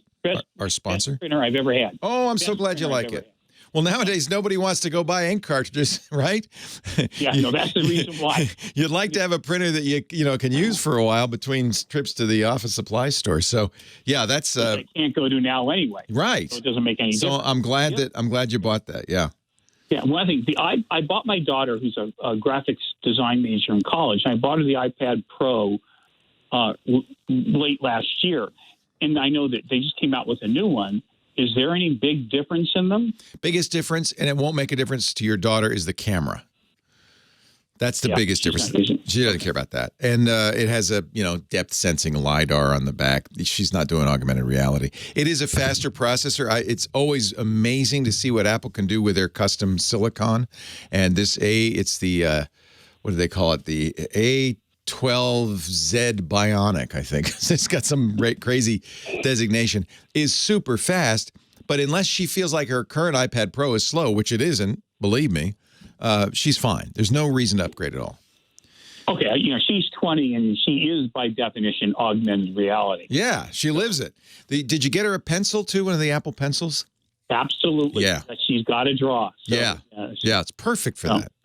And I think that this new one is more of a gradual improvement than a big jump. But it's, I'm going to get one. I'll give you a review. But it's faster and it's got better cameras. That's the biggest difference. Hers, if she has the current iPad Pro, right, the most recent one. Yes. It will work with this new keyboard if she decides she wants to turn it into a laptop. The next version of iOS 13.4 has trackpad and mouse support, and they're now shipping a new, they call it the Magic Keyboard. It's a cantilever design. So she can raise it up. It plugs in, the Type-C connector plugs into the keyboard. It attaches via a magnet to the iPad, and it has not only a nice full-size keyboard, but it has a trackpad on it, which turns it really into something more of a computer and less of a, it's still an iPad, but it's much more of a kind of the computer she could do schoolwork with and things like that. So that might be something. Like a laptop. Yeah, it's more like a laptop, and it works with hers. It works with the most recent iPad Pro. So that might be something to look at when it comes out in May. Yeah. Okay, one quick, the Hyperdrive thing you said Hyperdrive is one brand, but a lot of companies make these. If you go to Otherworld Computing at macsales.com, they have a few of these, but you can Google Hyperdrive as well. And these it's a dongle. A lot of companies make these. They just plug in, because the problem with it, the only negative on the MacBook Air is it doesn't have very many ports. So you have to get this little attachment so that you can get old-fashioned USB ports, card reader, HDMI, that kind of stuff. It just expands its capabilities. It does have Wi-Fi, right? Oh, absolutely. And they even sell a model with LTE if she wants to go on the. Oh, I'm sorry. I'm thinking about the iPad. No, yes, it has Wi-Fi in the MacBook Air. Not LTE. I really appreciate your time. Thank you very much. My pleasure. Thanks for calling. Yeah, this update to iOS 13 is out soon, I think next week. all of a sudden, it really changes the iPad. You can use a mouse. You can use a trackpad. It's going to make the iPad more of a computer. It might make it, it's still pricey. It's not like you save money. But it might make it the computer of choice for kids in college, for instance, or high school for sure. And I do think the new MacBook Air is very, very nice. Very, very nice. And then this is the hyperdrive that I bought for the iPad Pro. Very similar. Has the full-size HDMI port. So this one's actually for the MacBook Pro because it's got two of these. They make one with one as well. But basically the same idea, right? You've got an extra Thunderbolt. So that's for power or data. This one has a headphone jack, which is nice. And then they both have full-size HDMI ports. So I'm a fan. I buy a lot. They sell their stuff on Kickstarter. So I bought a lot of these here. Actually, I guess I could. This actually would work just fine with a MacBook Pro because, oh no, this is an adapter. Oh yeah, I see what you're saying. Yeah. So I could replace this and then it would just be a dongle. So you could actually use this with MacBook Air, I mean, even though it's designed for the iPad. How did I get this? Oh, there. Even comes a little screwdriver. That was the Kickstarter edition of the hyperdrive. And then this is for the MacBook Pro, I think. Yeah. I carry those with me. Does your Air have two? It has two? Oh, okay. Then you could use this in the MacBook Air. I should look at the specs. I thought they only had one. I'm thinking about the MacBook. That's right. I agree. It's annoying. But what it does is it gives you a very slim, simple form factor. Yeah, it has two. Okay, so this will work with the Air. Of course, I got a gold one. This is steel gray. Slate gray, whatever they call it. I don't know if this is a Tory Richard shirt. I don't even know who Tory Richard is, which means it's probably not.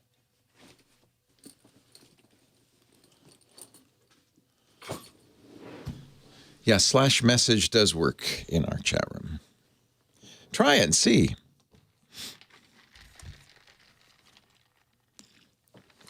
I'll tell you what this is.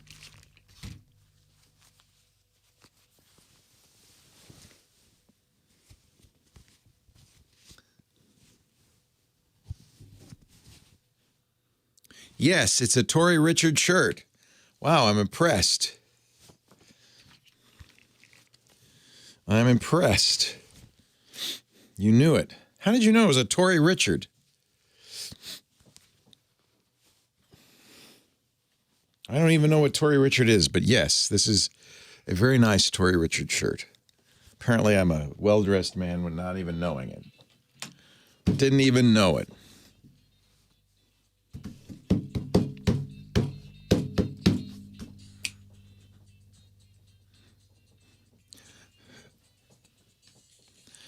I'm riding the love roller coaster. Leo Laporte, the tech guy.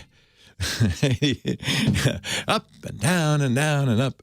8888 Ask Leo. That's the phone number, 888-827-5536. I ordered the new MacBook Air. They said it's going to come on the 25th. So that's what, Wednesday? So I'll have it for review. Yes, I got it in gold. Of course I did. Apple's one of the few companies that makes computers that are gold.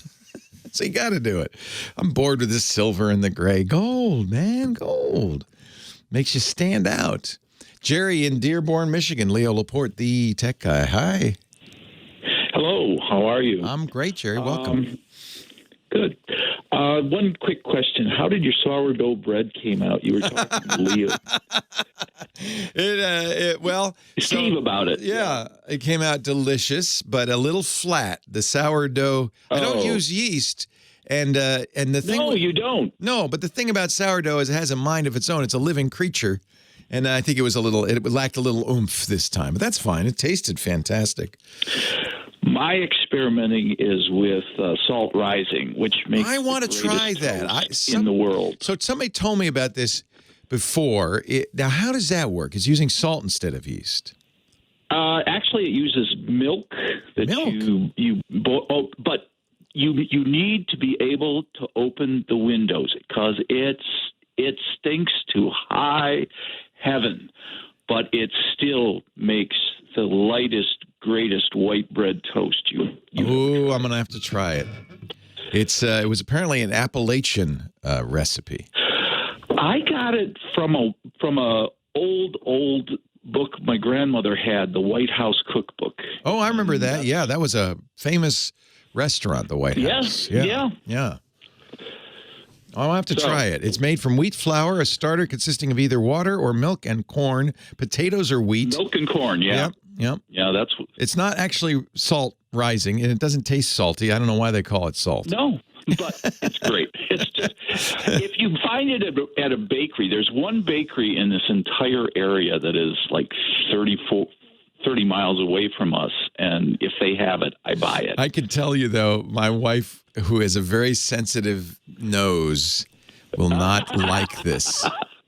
She will. It says. Don't do it then. It says the pungent odor of the fermenting starter has been described as similar to a very ripe cheese. Yeah, it's not going to be popular in my house. It's bad enough with the sourdough starter. Hey, we all have to make sacrifices. That's right. That's right, honey. I know it smells bad, but it's going to taste great. It will. It will. I should be doing a cooking show. Forget the computer show. Let's talk cooking. I love to cook. Thermodynamics. It's science. Chemistry. It's chemistry. There. It's science, man. Yeah. What can I do for you in a technical vein?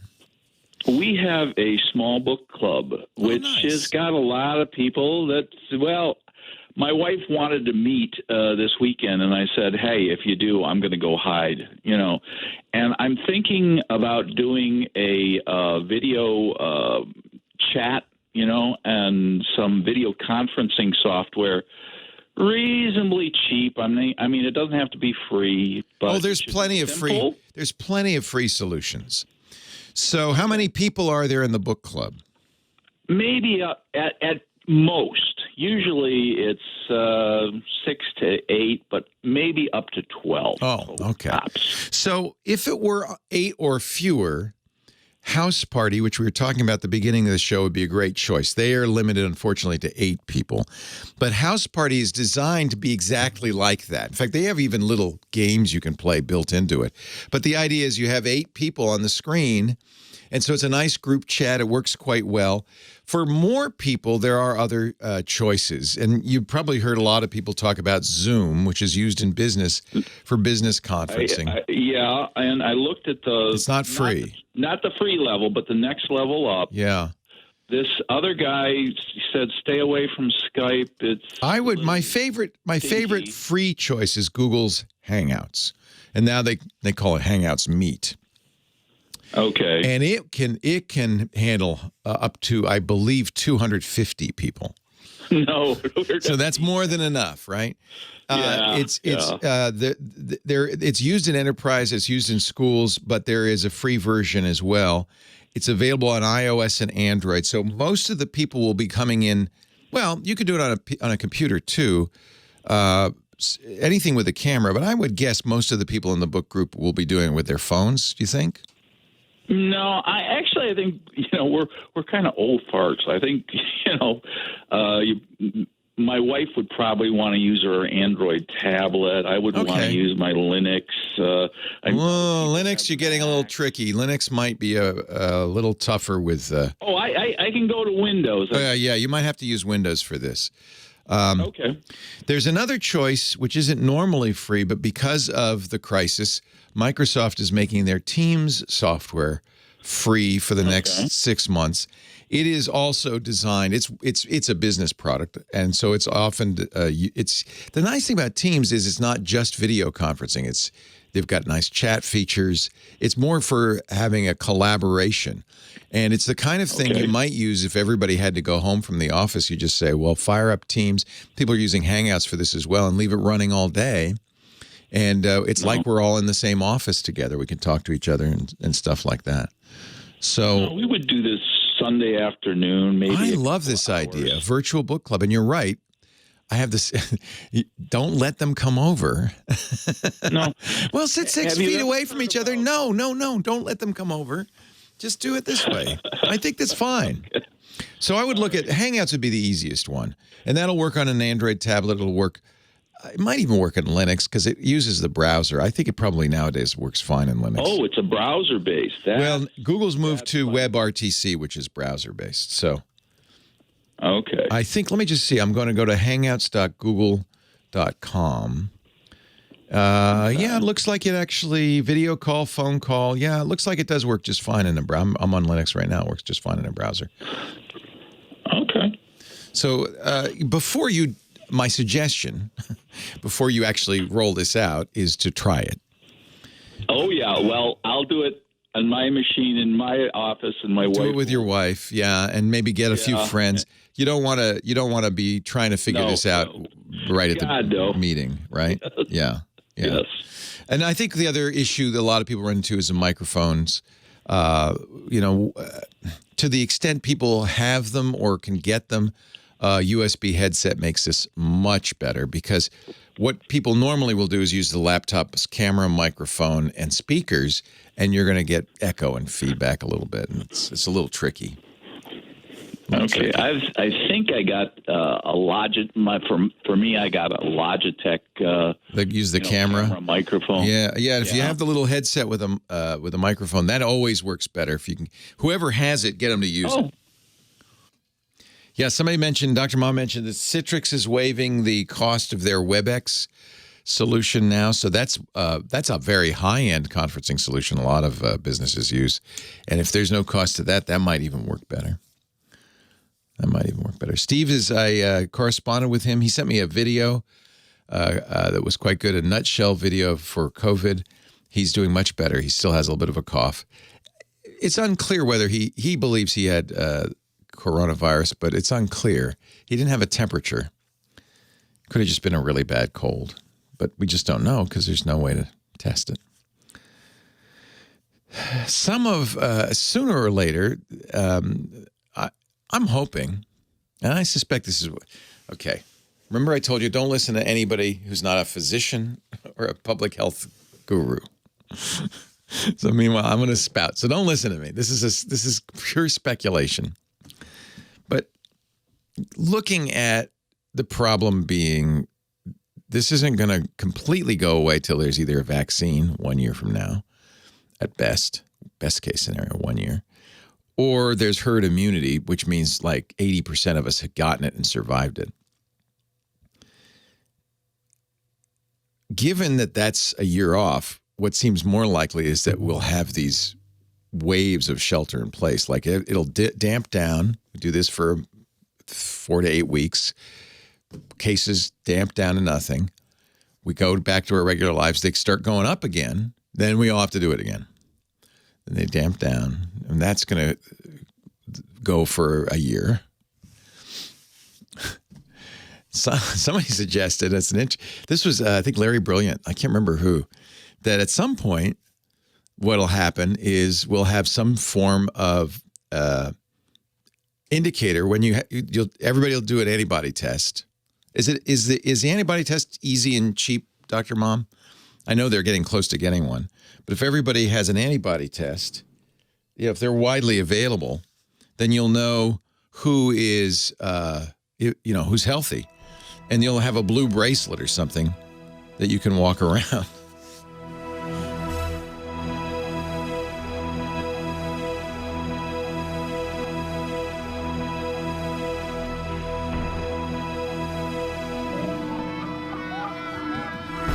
Leo Laporte, the tech guy. 8888 Ask Leo. I love the idea of a book group. I want to do this now. A book group over conferencing. Almost all the video conferencing solutions used in business are either free or I think they're all free or more capable if they were already free during this crisis. Somebody in the chat room mentioned that Citrix has made WebEx, which is a very high-end conferencing solution a lot of businesses use, free for the duration. So there's a lot of choices. Hangouts works pretty well. It's social. It's designed to do something like that. We've used it on our podcast, and it can get a little chaotic. All of these can get chaotic because people aren't used to not getting the physical cues sitting across from each other, like I want to talk next and that kind of thing. Zoom is good. Jeep Talk Show says we switched from WebEx to Zoom. Zoom Rooms is very cool. Again, if you're going to do Zoom, though, you'll want to check the default settings and maybe adjust them so that people can't just hop in and disrupt your conference. There's GoToMeeting still.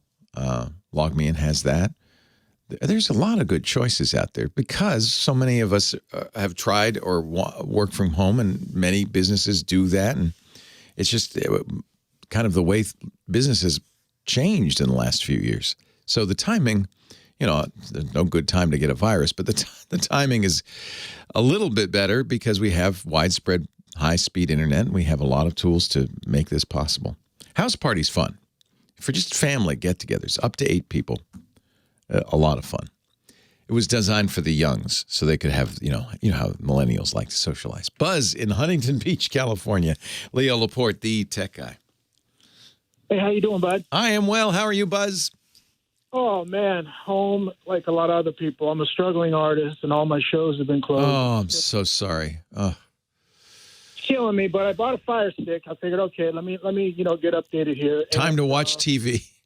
Yeah, try to forget about it. One of the interesting things is people who have, stores who have started selling online, artists who have started selling online, musicians who have started selling online. If you had that set up already, there's an opportunity here, to continue your business online instead of in person. Well, I have a business online, and that's good. The only thing keeping me floating. Thank goodness you got it. Yeah.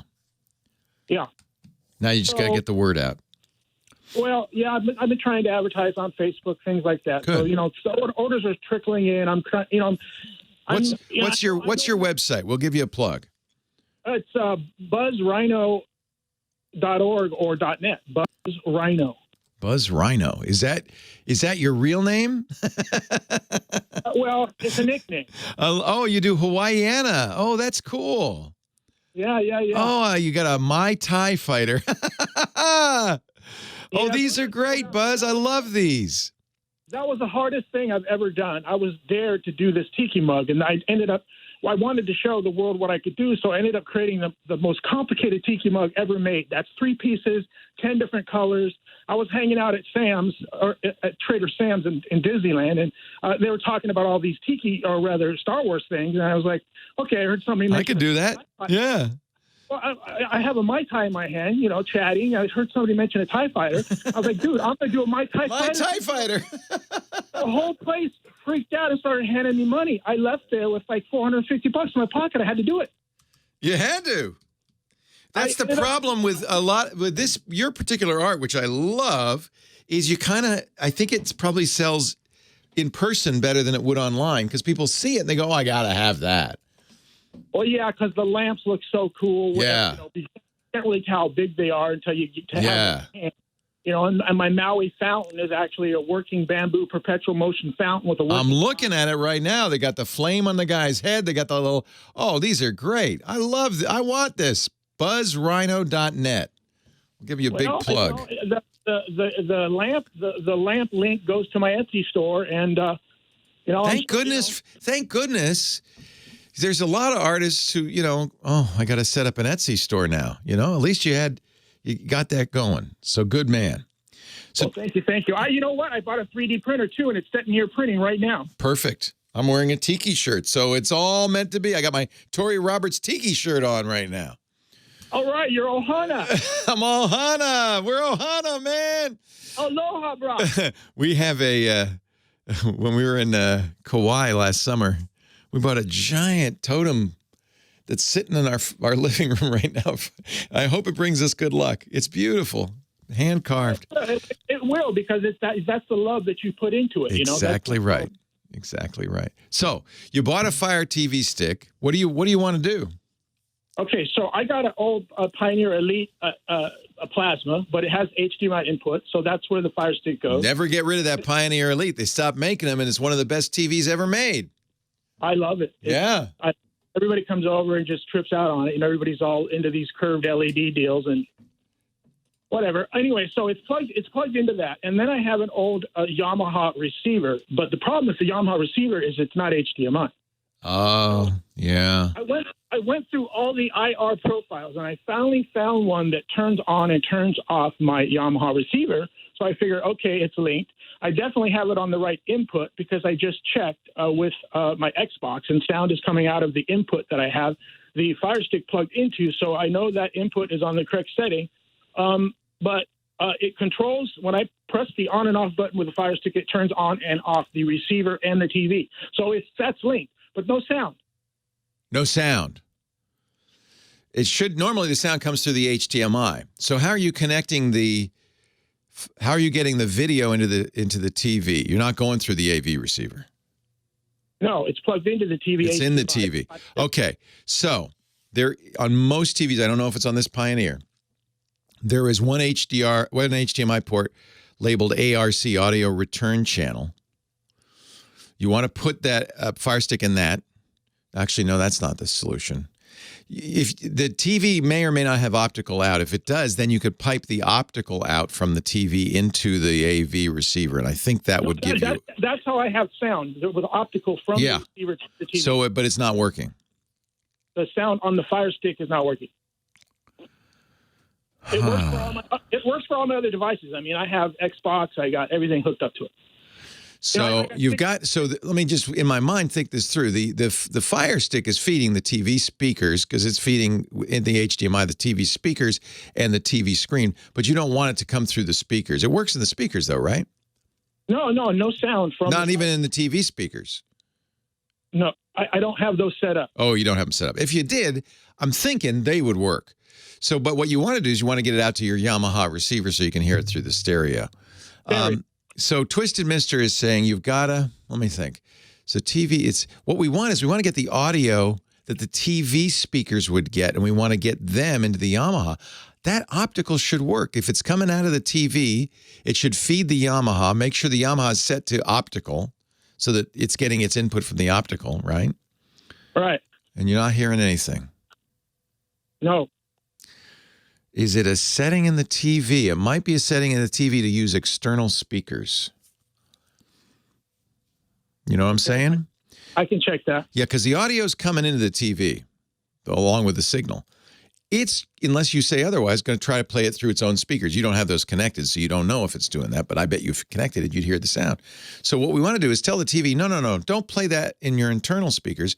Play that through the external speakers. In fact, look in the settings for a way to send the audio to the optical out, and then that will get into the receiver. The receiver should play it. You may have to do some synchronization to make sure that the lip sync's good. Probably won't. Just because it's not getting, the Yamaha's not getting it directly from the Fire TV. It's getting it through the TV. I've already set that up. I've already set it up with every other device in the TV. In other words, it knows if they're playing every. Okay, good. So check the stereo, not the Fire Stick. Yeah. Okay, I see. Let me think about it. Leo Laporte, the tech guy. So you're saying you can watch TV on your Pioneer Elite and use the optical out to the AV receiver, and you hear it. Well, yeah, because I've been watching TV or Netflix and Amazon through my Xbox One, and it sounds fine. Oh, through the Xbox. So the Xbox is set up to go right into the TV. Where does the audio? And there is no connection from the Xbox to your Yamaha. Correct. It's still getting it from the TV. Okay, so it should work. Yeah, because the TV is sending it to external speakers. Yes, because I already set that up a long time ago. How about? Did you just try swapping the port, the Xbox and the Fire TV, just swapping the HDMI port, just to see maybe it's that HDMI port? Yes, I did. Okay, that didn't do it. That's interesting. I turned it on, made sure the Xbox sound was working, plugged it right in there so I knew it was on the correct input. Because sometimes it takes forever just to go through all the freaking inputs. Yeah, no, I know. It's annoying. So that sounds to me like the Fire TV is giving the TV an audio signal it can't decode. Right. So the IR signals, I went through all of them. There's like 20 of them, and none of them are one. The only thing that works. No, but is there's a menu on the Fire TV, right? Yes. Make sure the Fire TV is outputting PCM audio. PCM. Yeah. But here's my theory. So I know your chain is correct because you can play the Xbox and the audio comes out fine. So I know that the TV is communicating with the Yamaha perfectly. So it's something that the Fire TV is doing. It's, remember, sending digital video and audio into that HDMI port. For some reason, that audio, TV's getting the video, but the audio is not going through the TV into the Yamaha. My guess is remember, audio could come out of that Fire TV stick in a variety of formats, Dolby 5.1, DTS, and the unencoded version is PCM. I would say try different codecs, but try the first one, which is completely unencoded, is PCM, pulse code modulated audio. And then the TV should just pass that to the Yamaha, and the Yamaha should just play it fine. I think that's the problem, is that there's something about the audio coming out of the Fire TV the Yamaha and the TV can't get. One or the other is going on. I don't know what this is. Okay, well, I appreciate your time. I'm going to write it down. Would you call it PCM? Look for that? Look for PCM. Okay, will do. Just look in the Fire TV menu. Try different audio outs till you get one that works. The HDMI outs. Yeah, because the audio is coming through HDMI, just like it is with the Xbox. But there's something different about the audio the Xbox setting than the audio the Fire TV's setting. In fact, you could look in the Xbox, see what the Xbox is setting, send the same thing. Okay. Well, I appreciate your time, sir, and I appreciate all you do. I love your tikis. I appreciate your Mai Tai fighter. Hey, thanks, man. I'm looking at the video. It's awesome. Well, I appreciate that. Thank you. That one's all sold out and gone, and I've got that out of my life. That took a year to do. What, is it wood? No, it's ceramics. Oh, it's ceramic. Holy cow. Yeah, and it's 3 separate pieces. It's a 21-piece mold, dude. Jeez Louise. The mold. Now the tikis is the tiki lamp ceramic as well? No, the tiki lamps are made out of magic moai material. Magic moai material. Yeah. Very neat. In layman's terms, resin. Are you Hawaiian? No, but I love the whole culture. Who doesn't love it, right? We're Ohana, man, even if we're Haoles. Have a great one. But that's all it is. It's about imagining yourself on the beach with a drink, with your wahine next to you, and just, enjoying life. I can't wait. I'm wearing the tiki shirt. Take care, Bob.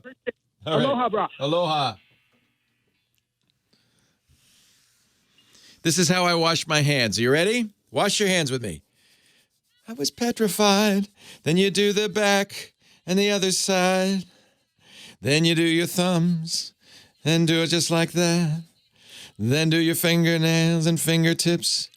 And you got them clean and you will survive. The hand washing song. Leo Laporte. I'm sorry, I got tired of singing Happy Birthday twice. So now I sing I Will Survive. Leo Laporte, the tech guy, 8888 Ask Leo. Is it the... Wait a minute. I'm completely goofy today. I don't know what happened to me. It's Dick DeBartolo time. You missed my entire dance. Do you do the Gloria Gaynor hand washing? Yes, I've run out of hand sanitizer. Right now, I'm using a bright visibility, scratch-resistant lens cleaner. I don't know what its antibacterial capabilities are, but it's worth a try. I have 2 bottles just for you. Oh my gosh! Oh, yeah. Great. I'm stocking up. More on the way. Yeah, I just ordered this. It just came from Amazon. Everyone hand sanitizer, everyone for everybody. It is coconut and lemon. It smells a lot better than the Purell. Oh, that's very good. Yeah. So, hello, Dickie D. How you feeling? I'm feeling fine. Good. But you know what? It was kind of eerie today. It totally took me back. I went to the store at 1 p.m. and when I got to Broadway, Leo, there was nobody around. Weird. And there was no traffic. Weird. Isn't it weird? It's like ground zero all over again. I said, when I got home, I said to Dennis, I felt like I was in one of those 1954 movies where the cities are evacuated because the monster's coming. Yes, the monster is coming.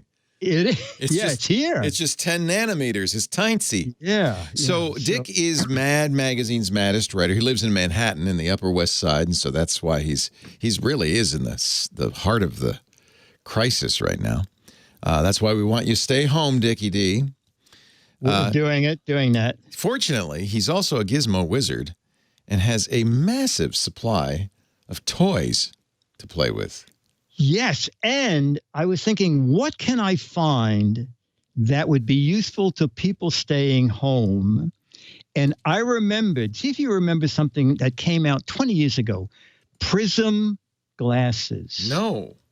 I remember actually ordering it from the back of Mad Magazine, my X-ray specs. Oh, okay. No, prism glasses, they're still made, and I ordered them on Amazon. Oh, I know what these are. Wait a minute. Prism glass. Yeah, well, first of all, you can lie in bed and watch TV. They look wonderful. I mean, if you talk about people staying 6 feet away from you, you don't need a mask. This will do it. That is silly. Yes. It is a way to lie flat in bed, and read or watch television. OMG. I do remember these. So it's a little mirror, so you're looking straight up, but they bend your vision so you can watch TV. Or read a book, or read a magazine.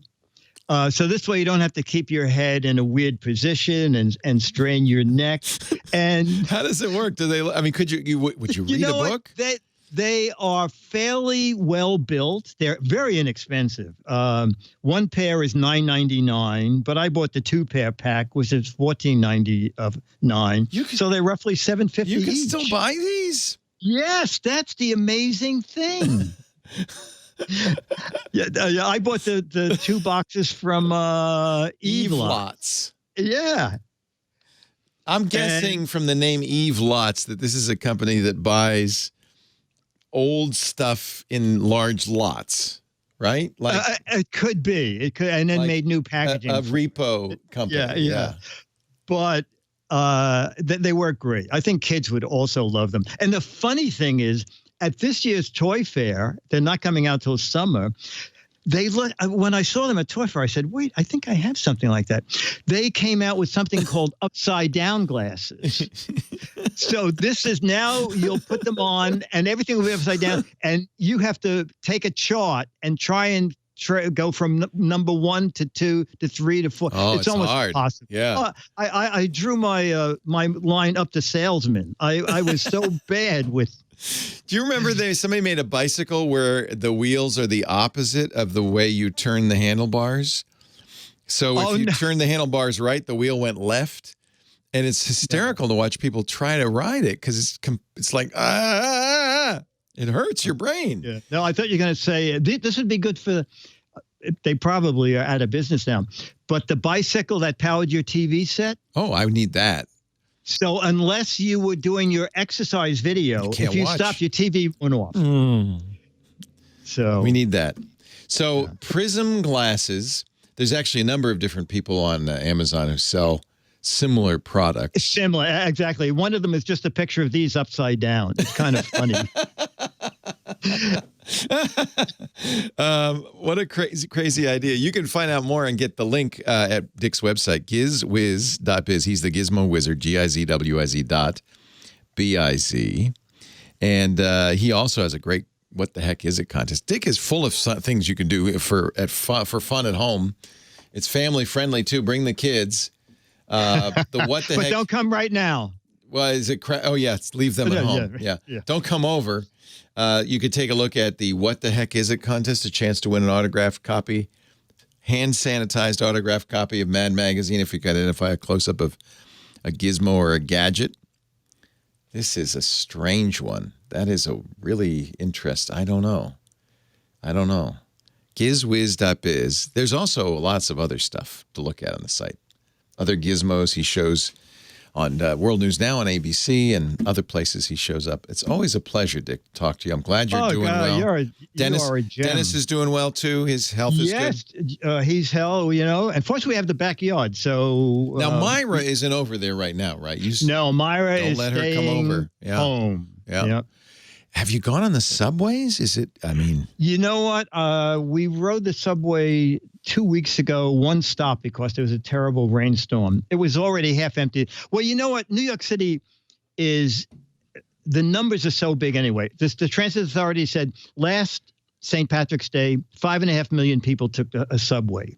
This St. Patrick's Day, only 1.7 million people were on the subway. That's mind-boggling. Isn't it? Holy cow. Yeah, only 1.7 million. Do you have a mask and protect? My Long Ranger mask, but I don't know. That's about it. It makes me so nervous. Stay inside, Dick. You're a national treasure. Just remember that. Whoa, wow. Yeah. Thank you so much. And you guys too out there. Everybody. This is easy for us. It's not so hard because I'm a kind of introverted. I just like to stay home anyway. So it's just an excuse to ignore people, which I do anyway. So I can't come over. This is a welcome thing. This is a very welcome show you do. Protect ourselves. And even more now. Yeah. Thank you, Dickie D. Okay, buddy. See you next week. Always a pleasure. Yeah. You take care. Dick DeBartolo, his website, gizwiz.biz. And don't forget his great GizWiz podcast at gizwiz.tv. That's more entertainment. More entertainment. I think this is I have to say, I think radio and podcasts are going to be more people, right? Going to be listening, and we're all going to be sticking with each other and helping each other out. I'm glad I get to do that with you each and every week, and I really appreciate your being here. Thanks to Lady Laura. Couldn't do it without you. She's our musical director, spinning the discs, and today keeping me on time. I'm a little spacey. I just forget what's going on. I guess we're all a little distracted. Thanks to Kim Schaffer for performing a death-defying feat coming into the studio. Appreciate that, Kim. She actually has to. It's one job can't be done at home because the phones only ring here. Thank you, everybody. Leo Laporte, the tech guy. Have a great Geek Week. Stay safe. Wash your hands. And, there's a great opportunity to hunker down with family and friends. Take care. We'll see you next time. Well, that's it for the Tech Guy Show for today. Thank you so much for being here.